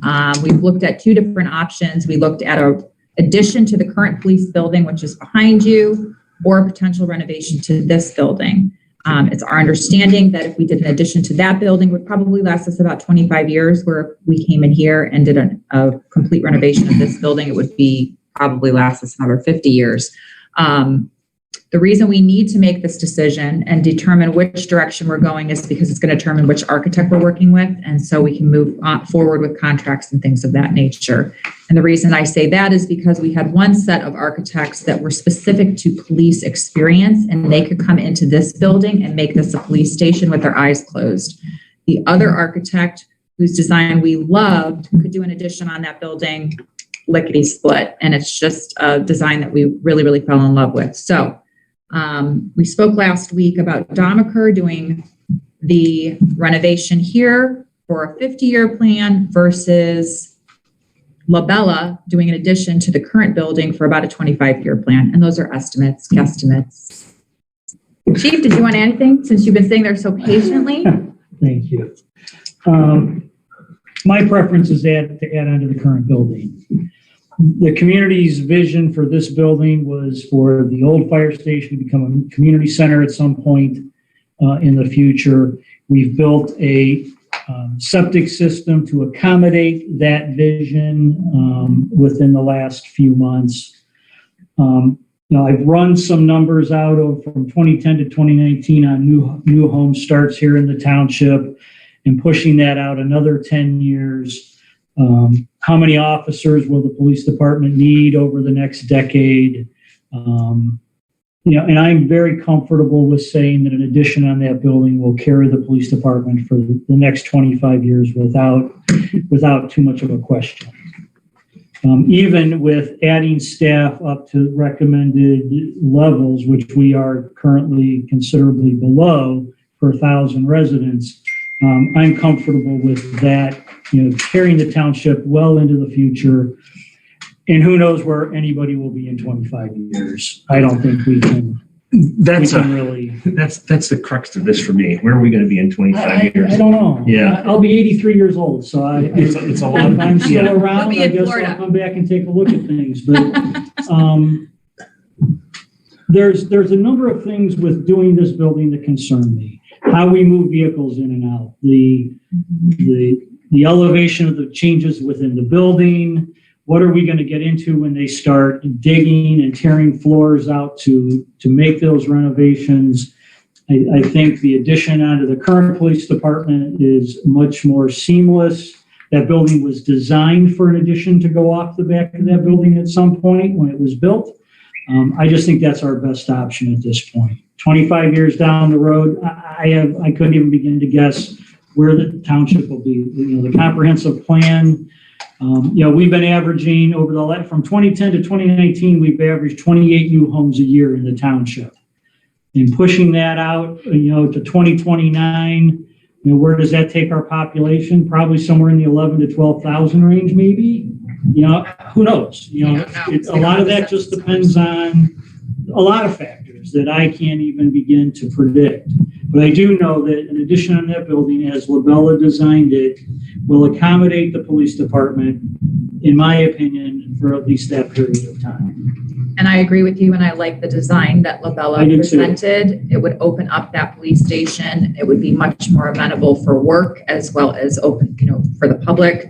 And for many of you who don't know, this building served as a fire station and as the administration building. So there's a ramp and a sets of stairs inside the building that will be difficult to maneuver and manage if we did move about this building as in a renovation. So I completely support the addition to the current police station. So throw out my 2 cents. It's about $1 million expansion, correct? I have no There's idea. no idea. We have no idea at Well, this point. We had a plan out there. It was for so many square feet, and based on what architects used to determine how much something's going to cost, that one was about $1 million. No, it wasn't. It was 2.2 million. Kevin Robinette's? That was 1.6. With the 1.6? reno, though. But it was a Yeah, different but it had reno. renovations. It was moving all of the exterior. There's a number of things. Let's just say it's 800,000. Okay, the point here is it's a sizable amount of money for an unknown length of time of usage. Let's depreciate this at 10 years. That's $80,000 a year in depreciation for a 10-year use. And so the goal here is to get you more space. And is there any way feasible that you can build office space over here, put in HVAC walls, floor, something to reduce that bill, because we don't know where we're going to be in 10 years. And I don't know that building's going to suit you for that amount of money. I think the other thing is something that I brought up right at the beginning when we were talking about the architects. I don't like the idea of our policemen, women, exiting that garage and trying to make a left-hand turn with public coming in. I don't know if that's been an issue. I mean, if they- I think that's if they- an If they issue. run into us, then they get ticketed. I don't know. And we have to renovate I both park there all the buildings. time. If you're Yeah. cautious pulling out and you're taking your time, you're fine. I have no idea what the costs are gonna be until we pick a plan and we sit down with an architect and they do the drawings and do a cost estimate. You know, Mr. Robinette's estimate was, who knows? I mean, I don't know if it's completely accurate or not. I mean, he obviously did a nice job with what we wanted done, but going off the back of the current building, we don't have to move generators, we don't have to move HVAC. That's an approximately $50,000 cost to Right. move those. Coming over here, we have to purchase a whole new generator system for this building. So there's a number of costs. I can't even begin to predict what those would be. That's not what I do for a living. I just think that that's our best option. I think it's well past the 10-year window. Again, based on how the community is going to grow, the department's going to grow over the next, 15 to 20, 25 years. I think that building will carry the department well into that time frame. I agree. I agree with that also, Chief. And, two of my concerns that I had voiced before was losing these bays because we had utilized those numerous times. And then we may utilize them again for a comprehensive plan meeting. That's a possibility, depending on how many people we have to participate, unless we're, going into one of the churches like was done before. The other concern I had was it's so challenging for the public based on the plan that we looked at, converting this building into the police station to get into this building. Where are they parking? How are they coming through here? If we're talking about ADA access, it's extremely challenging then. You're literally crossing the driveway to get over here potentially to come into the building where we don't have those issues with where the building is right now. And so those were a couple of my concerns. But I agree. I think that after analyzing it, looking at all the options, that we should stay with the current department.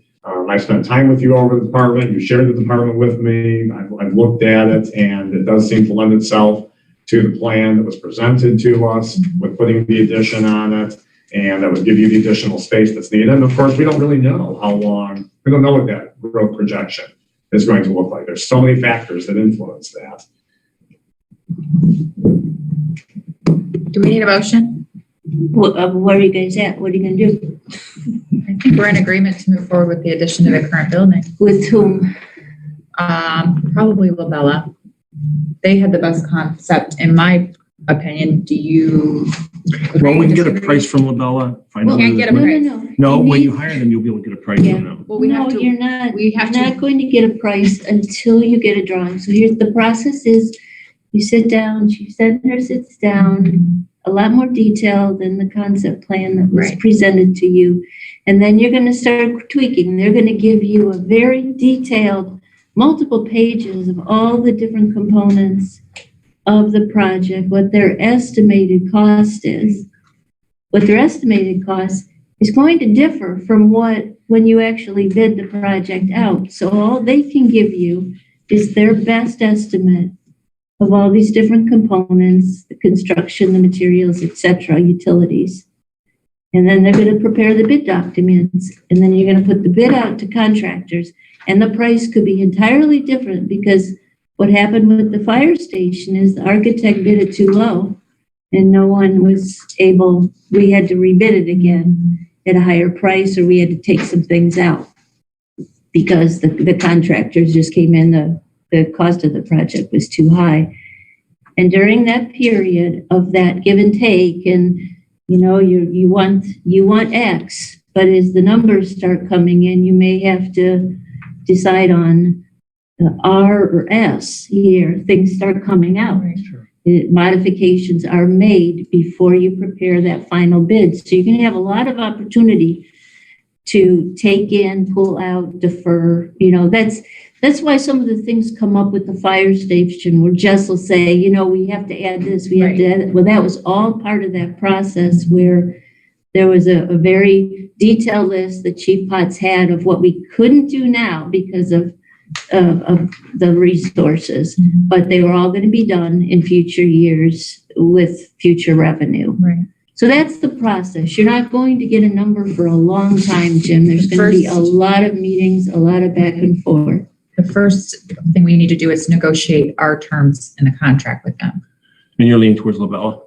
I am, just because the concept that they brought to the table was, in my opinion, the Well, best. I have no problem with that. Well, I'm gonna have to wait until I see a price on this. So it's the only way we're gonna get there.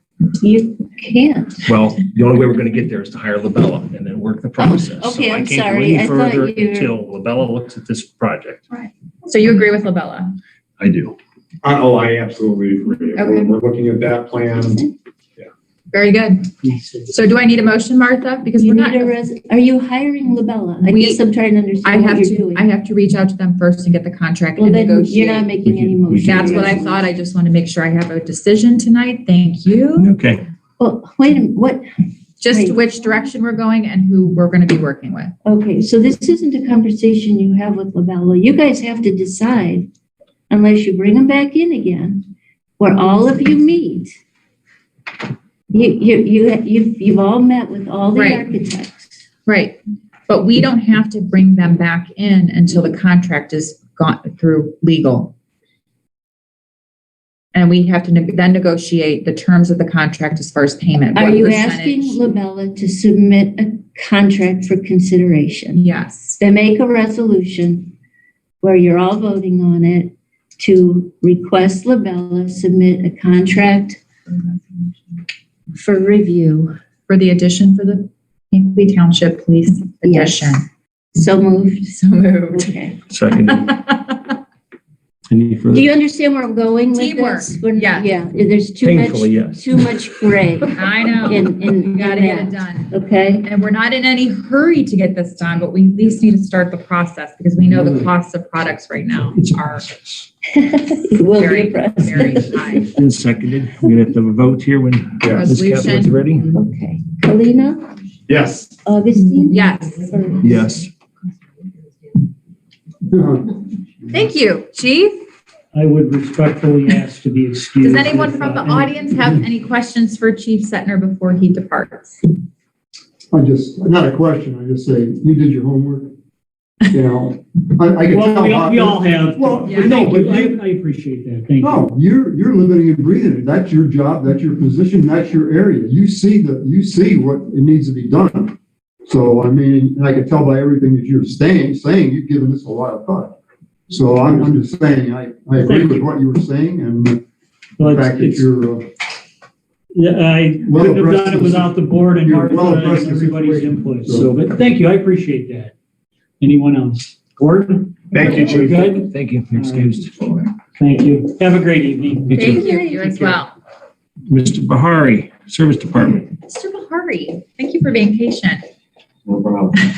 The only thing I have was just to bring to the attention that, the salt bid award came back and that Cargill got it. And for our area, price per ton of salt will be $40.31, That's which is an improvement. Last year was 53 and 2 years ago was 76. So Very good. that's pretty good savings there. How many tons did we? 900. 900?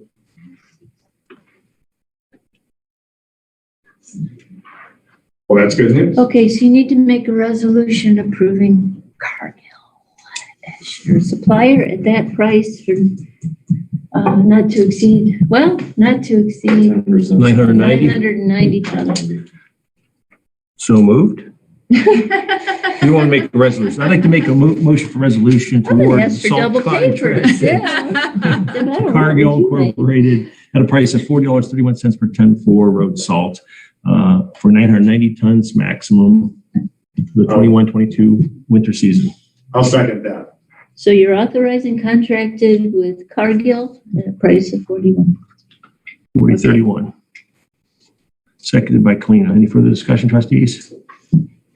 Just real quick, these guys are really frugal, but not cheap with the salt on our roads. And so it's leading to really massive savings in that area. Yeah, and it's saving our new roads. Salt is a pollutant, the less you have to use, the better. Yep. So thank you, Mike. Kalina? Yes, Augustine? Yes. Burke? Yes. you guys do a great job. We have some of the most challenging topography. Right? Can be. Can be. Okay. There's only one other thing I have, is just an update on the Bethany Lane improvements. Please. I'm waiting on the final the final bid documents and everything. They had sent one over to get pushed out, and I found a couple things that they need to fix before it can be sent over to the prosecutors. So just a couple words here and there that there's no sense in sending it to them and have them send it back to have them change it, so they might as well get it done now Okay. and do it once. And then what's our time frame once it gets to the prosecutor? Whenever they can get it back. Yeah, I know. Okay. Hopefully soon. So that's about all I have, so. Does our audience have any questions for Service Department? Because I'm going to excuse him as well. No? Unless you want to stay, Mr. Bahar, you're excused to go. Thank you. Thank you very much. Thank you. Okay. Zoning? Zoning, we are, this is a fairly easy one. We have a replat for Riverwood subdivision phase 1, and it's a replat number 4. There's 2 parcels. The total acreage is 9.93 acres. And basically all they're doing is relocating a lot line between the 2 parcels. And so the current acreage is 9.93. The reconfigured acreage is 9.93. So just 2 neighbors moving some lot lines. And so Do you want to sign them now or after the meeting? it's entirely up to the board. I mean, Let's do it after, we have 3 copies plus the Mylar. let's do it after the meeting. We can do that. Now we can keep this moving. Thank And you. we have the pen. Okay. Thank you, Trustee Kalina. I'll make a motion to approve the Riverwood subdivision phase 1 replat number 4 as presented. Second. We typically don't do a motion. do Yeah, we Oh, just, no? Oh, that's right. All right. not for replat. Well, we'll Thank you. second it anyways. We're good. Thank you very much. There we go. You know, that you pulled that motion, correct? I did. I'm removing that motion. Thank you. Okay. Anything else in zoning? No. All right, we're up to Mr. Kalina. We're back. So nothing from cemetery, by the way. Perfect. We're back. Administration and zoning. Yeah, I'm just going to mention that we did receive a conditional use application for the Buzzard Cove Scream Park, and there's going to be a public hearing on August 25th. And I guess just to give a little bit of background on this, this is working exactly the way that the township planned that it would. Historically, special events, if a business or someone wanted to hold a special event in the township, the way the zoning language was written, it was written that you shall approve it. And it depended on the days. If it was less than 3 days, then the zoning inspector shall approve it. If it was over 3 days, then the zoning commission shall approve it. And so it wasn't a may. So the zoning commission looked into that and made some changes. And so now the applicant will be going in front of the BZA. And this is a conditional use. And really what is the goal for that? The goal for that is to allow the residents their say and allow business their opportunity to present their plan and have everybody come together to find that balancing act that's going to work for everybody, because we want our businesses to be successful. We want them to have the events that they want to have. And we want our residents to be happy living by those businesses that are holding those events. So this is exactly how we set this up. It's working exactly as planned. And that was something that we took care of. I don't remember. Last year? Yeah, I think it was probably last year. We worked with the prosecutor's office. We worked with George Snarigan. And we spent a lot of time working with the citizens to come up with that language, to put that in place. So it was really a very, very collaborative nature. And here we are. So that's the way local governance is supposed to work, right? Well done. Thank you. So there was a lot of people involved with that one. I'll just give you an update on the reserve at Pine Valley. We've talked about it for quite some time. There's the temporary turnaround that's been proposed for that.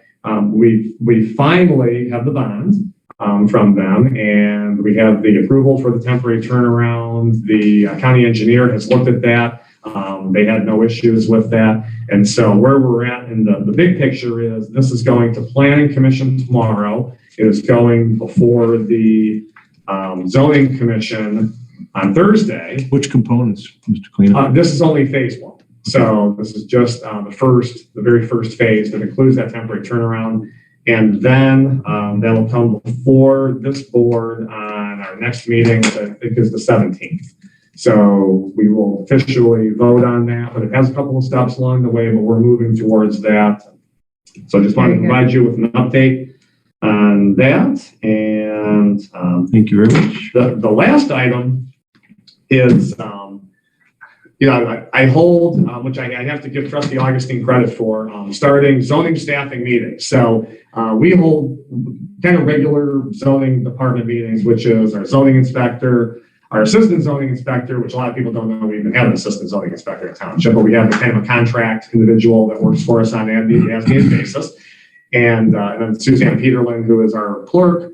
So we sit down and we address the current zoning matters in front of the township. And the one day, one of our zoning inspectors walked in and I took a look at him and he's wearing a flannel and some jeans. And at that point in time, he had a mask on too. And I thought, wow, if I saw this guy walking around my house, what would be the first thing that would come to my mind? And what would be maybe the second thing I might be reaching for? Because I had no idea who this guy was. And so I thought, well, these guys probably should be identified in some way. So, so we have done that now. So now if you see a Hinckley Township zoning inspector, they are fully. There you go. Are you taking my picture? I should turn around. Is he always a hand like this, Carrie? Yeah, she's put up with me for 26 years now. Yeah. Very good. So, so now at least I feel better that our guys are out there and when they walk up to do inspections, which they did 10 of on one day. When did I stop over our house? We had a meeting one day last week, and so now when they're out and about, they're more identifiable. So that's very exciting. And as you mentioned, a little professionalism brings a little bit of professionalism to the zoning department. And I'll tell you, they love them. They're very excited to wear these now. So Thank you for the levity in that presentation. It's better than reality TV.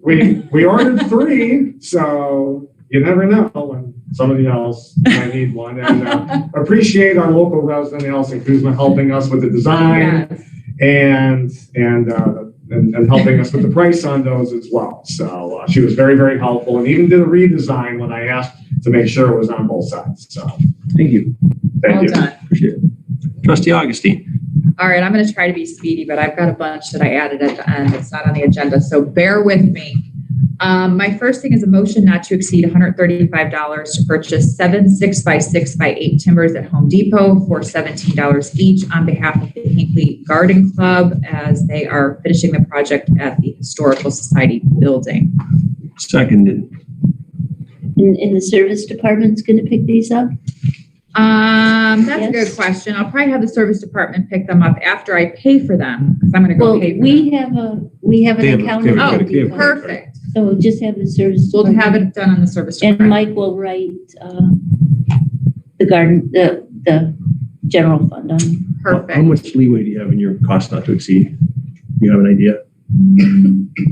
Not very much. You want me to bump They're- it to 140 do it- just do because it the wood is because so lumber keeps expensive? going Well, not just that, no. They're gonna have to buy rebar or something to anchor them, and that's not included. So what do you suggest? 200? Oh, yeah, 200 would be fine. Okay, motion not to exceed $200 as amended. Seconded, as amended. Any further discussion? No. All in favor, say aye. Aye. Aye, that's Thank you. unanimous. Thank you. All right, Martha had requested that we talk about the insurance committee. Mhm. We traditionally have an insurance committee assist us through the insurance process every year. Martha, did you want to add to that conversation? Well, no, basically it's our meeting with Mike Troyan. You guys just need to set a date and notify the employees. It's usually during the daytime. Morning. At a convenient hour, Do you have, Melissa was there 2 hours last year. tops. Mike met us last year. He came in. I can't remember with COVID, my memory's foggy. Yeah, so all I was requesting is you guys send out All right, decide on a date. I will look at the calendar with, Likely, it could even be in September before the renewal goes out. do you gentlemen have a date of preference? Throw it out and I'll look at my calendar.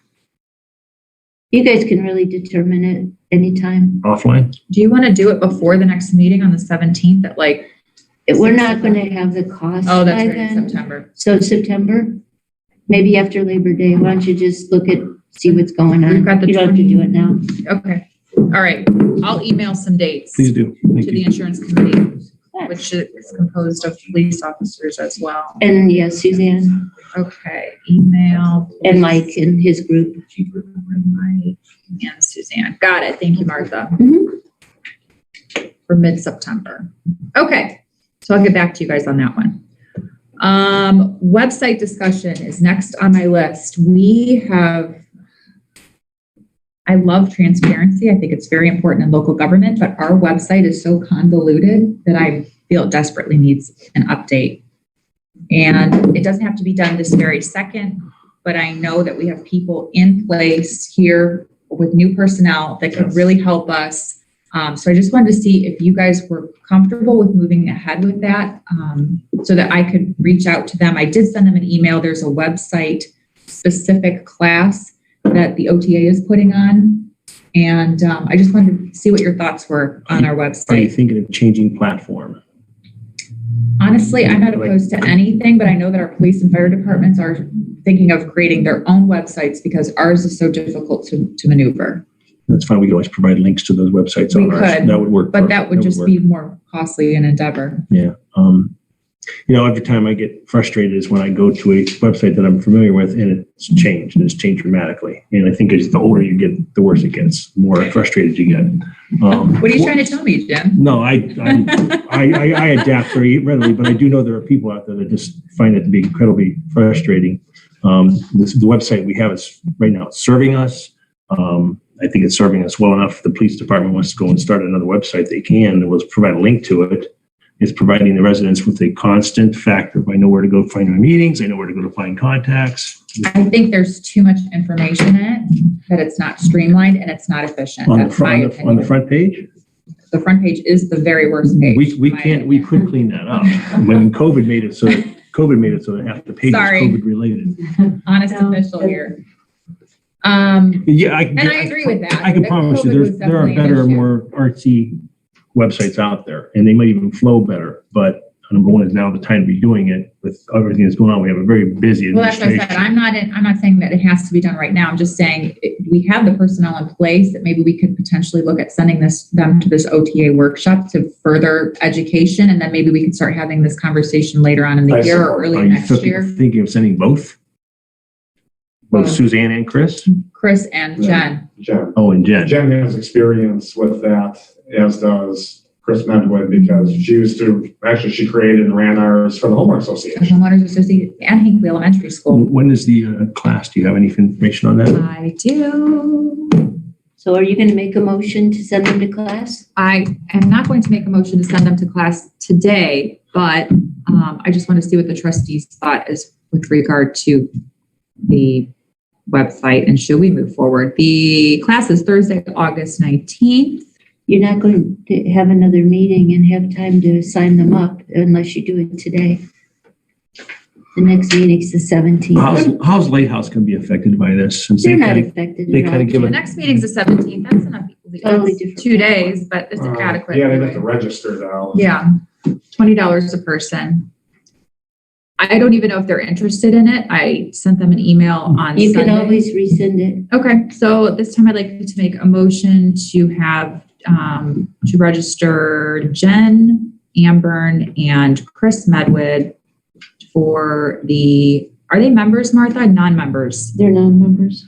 For the OTA, how to better organize your website to communicate more effectively class at a non-membership fee of $30 a piece. And then we'll see if they want to be a part of it. Seconded. Yeah, I think anytime we can do some professional development with our staff, it's beneficial, and especially with OTA, because they're going to talk about township-specific issues regarding the website, which both of them will benefit from. And, they may find ways to, to Jim's point, be able to keep the existing site, but help streamline it a little bit better and make it work more efficiently so that we're not recreating the wheel, but coming up with ways, as the title suggests, of the course. Efficiency. Yes. I love it. Did someone second that? Burns. Okay. All in favor, say aye. Aye. Okay, moving on. I have an email here from Holly. Is Holly in here? There's Holly. Hi, Holly. I'm Melissa. Nice to meet you. Nice to meet you too. Holly sent us a very nice email, and she said that she's 14 years old and she is interested in becoming an attorney and reached out to us to see if there are any opportunities to assist the township in any committees or anything related to township business. Is that correct? Do you want to add anything else to that? Let me cover that. Okay, thank you for your email. So I wanted to see what the trustees thought, if there were any ways that maybe Holly might be able to volunteer, spend some time in Hinckley Township. Maybe she could be a part of the comprehensive plan committee or choosing committee members. That's a possibility. That's a possibility. I'm thinking service department cutting grass, but no. Is that what you had in mind, Holly? It's a nice, fun, air-conditioned machine, so don't cry, you'd be comfortable. No. I know that Suzanne could probably use some help with the legal reference with some of these public records requests. She probably could. And looking through things and maybe between her and Chris, maybe a few hours every week, and you could come in and learn some things, cemeteries. I know the cemeteries, a lot of things like that. Okay. Holly, what's your availability during the day and for how long when you committed to some of our daytime type function? You can't do this anymore. I can do a few hours a week. During the day? Yeah. Okay. Fine. Okay. I will email you back and give you some specifics after I speak with our administration staff and see when they could most utilize your time. And thank you for sharing your time and your talent with Hinckley Township. Great way to build a resume. Yeah. Or application for a college. Yes. All right. Any questions for us before we move forward? Good. Okay. Wonderful. Thank you. Welcome aboard. Yeah. Welcome aboard. I wanted just to announce real quick that the Chamber will be hosting their first meeting for fall here at Rogers Park on this Thursday at 11:30 a.m. Also wanted to address the fact that some of the neighboring communities that have Kimball have been notified that they will not be receiving recycling because a lot of the drivers are not, they don't have enough drivers. That's the bottom line. The country doesn't have enough drivers. Hinckley Township will not be affected by that. There will be no interruption of service in Hinckley because of our contract with them. Also wanted to put a note out to everyone, and maybe Jim, you can help me with this. I received word via Facebook that there are Ohio Edison poles that a lot of them are duplicates, or there's one on the corner of Mattingly and Ridge that's like smashed in. It looks like a truck hit it. A lot of people are complaining they have excessive poles, things aren't hooked up, leaning poles that look like they're going to fall over. So if the people of Hinckley want to email me their address or an address near a pole, I think we should try to see if we can't contact either the state or Ohio Edison and see if we can get them all handled in Hinckley at the same time. People are telling me some of these poles have been sitting for like a decade. Yeah, it's certainly the way to go. I did have some poles straightened up on Ridge Road. It took about 6 months. It took me 7 months to get the one out from the So start it's a tedious process. Yeah. The best thing we can have is allow residents calling Ohio Edison. The ownerships of those poles are actually not who you think they are. They might belong to Verizon, might belong to Frontier, and there is a map that we can produce, and we tell you who owns the pole, and that's the one that has to fix it. So that makes it complicated. It makes it complicated, but I think if we go at them with a bunch of them, we could It's not, maybe. it's not an ODOT problem, but yeah, we Yeah. have to find out who owns the poles and go from there. So if the residents have a pole that is bothering them, please email me and I will work on it. One more, go ahead, please. Yes, can I interject one thing? Yes, Kevin. A lot of those poles, most of them are owned by Ohio Edison, but there's other utilities on them. Yes. So if the poles hit in an accident or whatever, Ohio Edison will put the pole in, they move their lines and that's it. They do not touch the other utilities. And that's why those poles are broke, half cut off. And still connected. Yes. So And you that's have what- to find that's out what who we those dealt with. utilities are and go after them. Right. And good luck. That's what I dealt with in front of the old fire station. They had one that was halfway there, and it still had a couple strings on it. And I fought tooth and nail for 7 months. And most of it's cable Yeah, and telephone and good luck. yeah. That's all I got. It's That tedious. actually, that I live right there. That pole is, the Ohio Edison replaced the pole. That's the new pole. That's where the electricity is. That pole is Spectrum and phone pole that's broken. Yeah. And they said that they're probably not going to replace it. Can I'm you gonna please get on state that. your name and address for the record? We know who you are, but I did tell Melissa about it. Yeah, I'm gonna try to see if I can just hit like 15 poles at one time. So if you have a pole, email me. I'll the get you a map best of ones are the one where the pole's literally floating in the air by the wires and there's nothing Or below it. a tree branch is wound into them, Love right? that. Yeah. You have the senior room on your agenda, Jim, so I'm gonna bypass that, but I just wanted to see what your thoughts were. Martha had mentioned at the last meeting, some type of a meeting for the public to better understand finances and things of that nature. Do you have anything That meeting, great, let's expand it to as many people as possible. We definitely need our committee members for the comprehensive plan in that meeting. They need Okay. to understand the finances, to understand how this township runs. So you think it's best to get that committee together and then have it Push just it out to them. everybody? Those folks are mandatory, quote unquote, and the public's open to watch it on Zoom. Or if they come in, if we have room. But They can come in too, yeah. Okay, so we were gonna piggyback that with the comprehensive plan. I think it's critical the committee sees that and understands the finances of the township, Okay, where it's tight, where it's not so tight. and I said I had one more thing, but that Very few pieces. we have an email from Miss Long with regard to Western Reserve Land Conservancy. Did you both receive that Yes. email? Yeah. And she said she had spoken with Mr. McDowell, who had offered to come and give a presentation to the residents about how private property owners can preserve their land. She wanted to know if we would be willing to arrange something like that. And so I figured I would pose it to you because you've been working with Western Reserve. I think we could post it, Zoom it. People Okay. can stay home and get the Do presentation. you want to be in charge of that since I'm taking polls? I could take the lead. Gee, rock, paper, scissors. No, I'll take the ball. You can have the, no, I'll take the Western Reserve. project. Very good. That's all I have. Great. Thank you.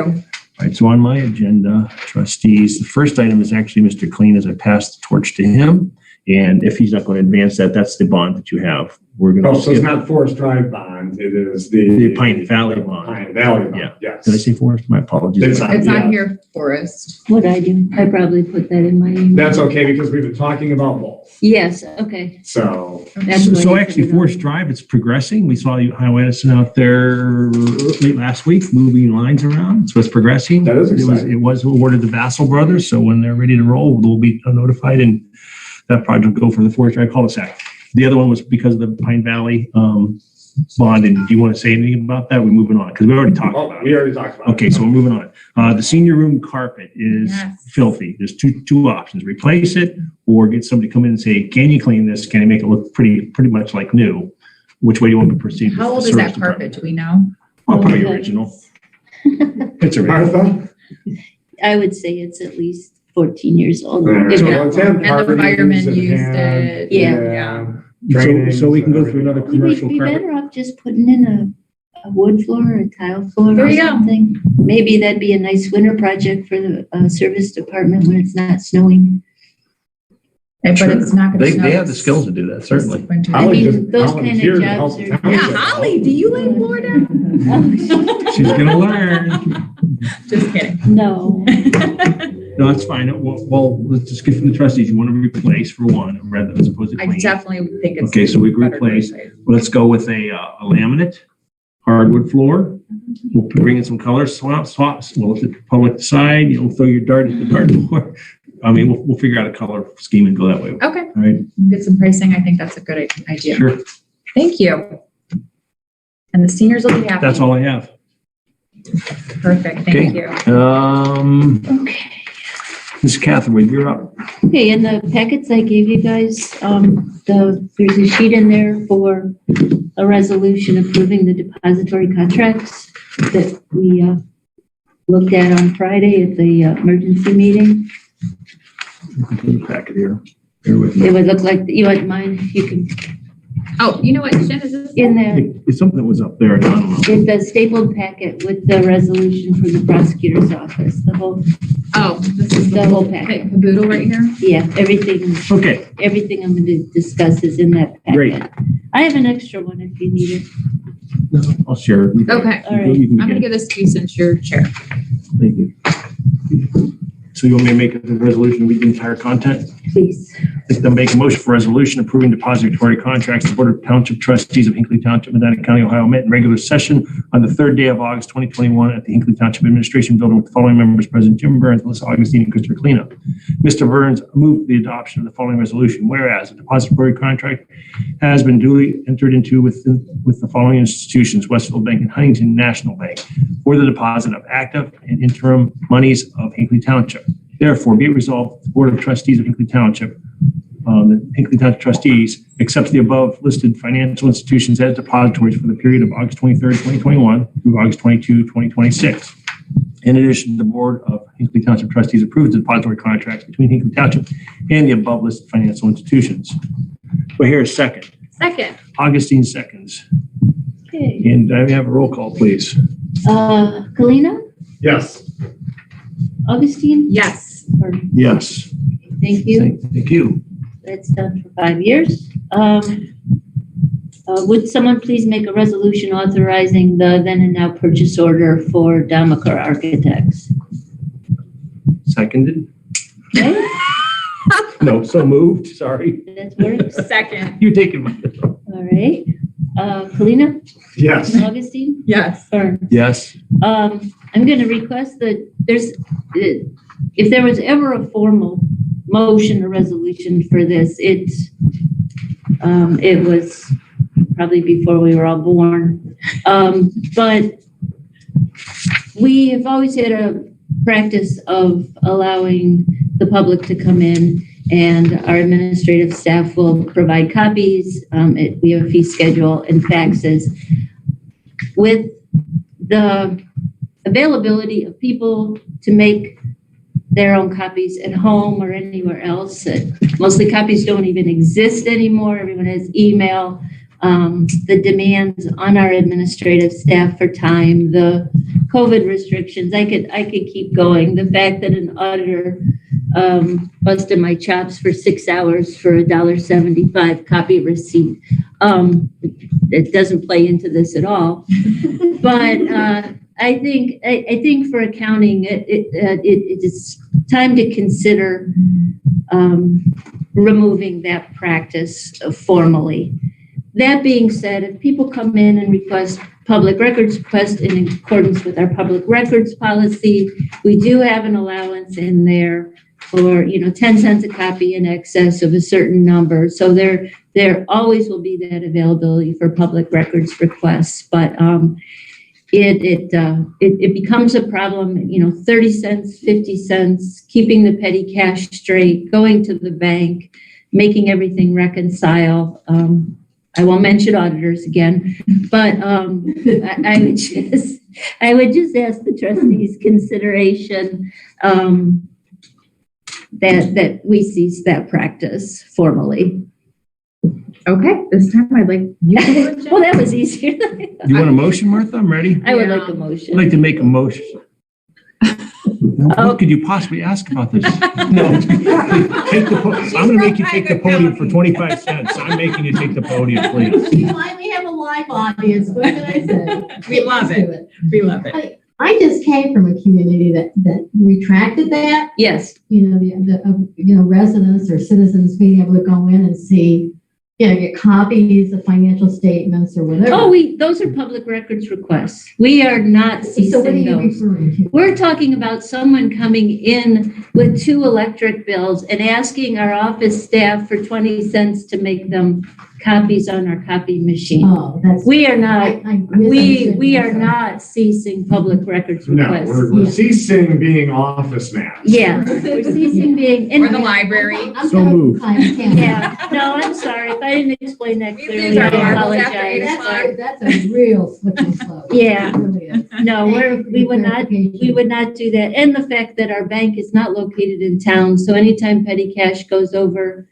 $10 by our policy, someone's got to run either to Brecksville or Sure. Foot Road to deposit $10. I thought you were talking about financial statements. Oh, gosh, Financial no. Information. No, no, Meeting that minutes. isn't happening. That's No. public record.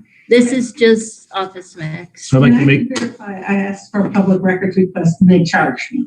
and Well, you might be the last In one excess too. of 15 copies. A very reasonable fee. And there's nothing wrong with charging them because, it takes time. Yep. It takes time and money. But we don't charge for the time, we just charge for the cost. Yeah. All right. So Melissa, you are making a motion? Jim? Go ahead. Or Jim is? All right, at Make- this go ahead. time, I'd like to make a motion to cease public fax and copy services outside public records request policy. Suzanne will be so happy. Seconded. Seconded by Burns. Any further discussion? No. All in favor, say aye. Aye. Thank you very much. You're welcome. Suzanne will thank you. Chris will thank you. We received our initial healthcare renewal. Our open renewal period is October 1st rather than the traditional January 1. And our renewal increase this year first came in at 27%. We have health insurance through Medical Mutual and life insurance and dental and vision through Emeritus. Dental and vision did not change. We worked with the broker and provided him some additional materials to go back to the underwriter. And the underwriter came back with a 13.5% increase, which is very reasonable considering our loss ratio. So at this time, I would request the trustees approve the annual health and life insurances as well as dental and vision as stated in the 2 resolutions, and then the authorization to provide the benefits to full-time non-union employees. Martha, I appreciated your updates during this process. I appreciated your advocacy on behalf of the township. You did a great job. Yeah. And on behalf of the taxpayers as well. So I will make a motion to adopt resolution number 080321-0, approving renewing the annual employee health and life insurances effective October 1, 2021 for all full-time employees and elected officials. The medical and life insurance is renewed through Medical Mutual of Ohio and vision and dental insurance through Emeritus. Second. Seconded by Austin. Any further discussion? Thank you. Thank you for your Roll work call, on please. it, Martha. You're welcome. Kalina? Yes. Augustine? Yes. Burns? Yes. And then Chris, do you want to do the subsequent? I will Okay. I will do that. I'll make a motion to approve resolution number 080321-0, which provides health care, life, vision, and dental benefits to full-time Hinckley Township Police Department personnel, elected officials, and full-time non-union employees pursuant to the terms of the Hinckley Township Police Department Collective Bargaining Unit Agreement, actually, it's effective collective bargaining agreement, effective October 1, 2021 for the period of 10/1/2021 through 9/30 of 2022. Second. Second, any further discussion? Roll call, please. Kalina? Yes. Augustine? Yes. Burns? Yes. And just briefly, because I know we're running long, just so folks know, this board of trustees and myself, we cannot forward any benefit to us. So the collective bargaining agreement and then non-union employees, they're all going to get a reduction in their employee portion of the healthcare plan. Anyone who is elected has to retain the benefit that was eligible to them upon their election. So no one here, that's why we can vote on it, because no one here is going to receive that benefit. If that makes clear, just so, everybody knows that there is some checks and balances as far as benefiting oneself in office. Thank you for the clarity. Yep. And fund status, right now we got $6,631,801.03, of which $1,063,608.78 are in pooled investments, and $5,568,192.25 are in the available primary checking balance. We'll probably do maybe 2 more transfers and then the final settlement on the second half. Real estate taxes and the homestead exemption, and then that'll be it as far as general fund and road and bridge revenue. Great.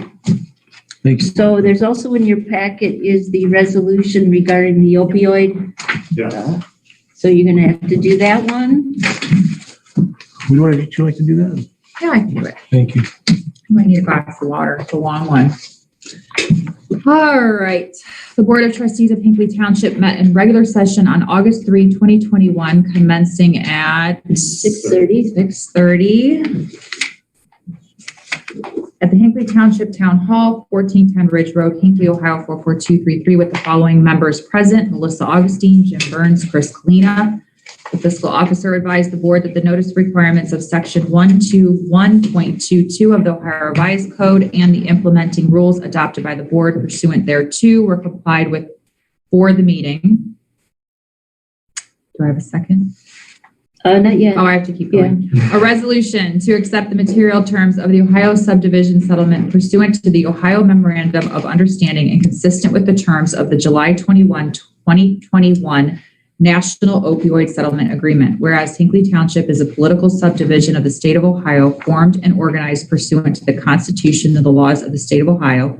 And whereas the people of the state of Ohio and its communities have been harmed by the thesis, non-thesis, malfeasance committed by certain entities within the opioid pharmaceutical supply chain. And whereas the state of Ohio, through its attorney general and certain local governments, through their elected representatives and council, are separately engaged in litigation seeking to hold opioid pharmaceutical supply chain participants accountable for the damage caused by the misfeasance, non-feasance, malfeasance.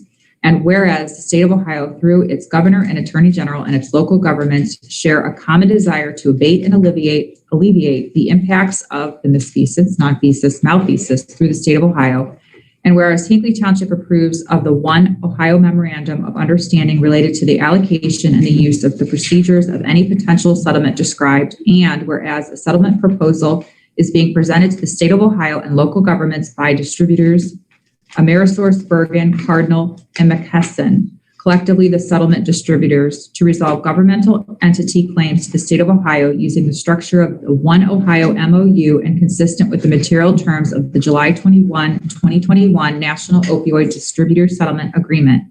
And whereas the Hinckley Township Board of Trustees Board, at a special meeting held on July 29, 2021, adopted a motion to approve participation in the July 21, 2021 opioid distributor settlement under the terms of the July 28, 2021 One Ohio MOU and a form approved by the Medina County Prosecutor's Office. Page 2. And now, therefore, be it resolved by the Board of Trustees of Hinckley Township, Medina County, Ohio, that Section 1, the Medina County Prosecutor, is hereby authorized to indicate Hinckley Township's consent to participate in the July 21, 2021 opioid distributor settlement under the terms of the July 28, 2021 One Ohio MOU by executing any required documents in a form approved by the Medina County Prosecutor's Office. Section 2, it is hereby found and determined that all formal actions of this board and of any of its committees concerning and related to the adoption of this resolution were adopted in an open meeting of the Board of Committees, and that all deliberations of this board and of any of its committees that resulted in such formal actions were in a meeting open to the public in compliance with the law. Section 3, the resolution shall be in full force and effect from and immediately after its adoption. Second. Seconded by Kalina. Thank you. Any further discussion? Roll call, please. Kalina? Yes. Augustine? Yes. Burns? Yes. Thank you very much for reading it. Thank you. Better you than me. Okay, so, I just need a motion for you to pay the bills and payroll, and then a new little resolution. If you could read that. I'll do the payroll first. I like to You make know, do one resolution, do a resolution including bills, payroll, and what it says on there. blanket certificates. Yep, just like it's briefs. Yeah. I'd like to make a motion to adopt resolution 080321-10, approving the purchase order following as listing as follows. Blanket certificates 72-2021, purchase orders 60-66-2021 for the amounts into the vendors as submitted. You just need a second. Second. Second by Augustine. Any further discussion? Roll call, please. Kalina? Yes. Augustine? Yes. Burns? Yes. And then pay the bills. Here are the I'd bills. like to make a motion. I got it right here. Oh, you got it? Yeah, I got to make a motion to pay payroll and bills in the amount of $136,831.54. Thank you. Second. Second by Clean. All in favor, say aye. Aye. I'd like to open the floor up to the public here if they have any questions for us. Please step up to the podium too so the audience can hear you out in No one TV else land. wants to help lay the floor in the senior center? It's actually pretty straight. Holly ran. I'm impressed you went through all those 2 pages without mispronouncing a word. I don't think she took a breath. Wow, you Thank you. You didn't should. take a drink of water either. Thank you. I'd like the motion to adjourn at 8:35 PM. Second. Seconded, all in favor, say aye. Aye. Adjourned. Thank you, everybody. Thank you.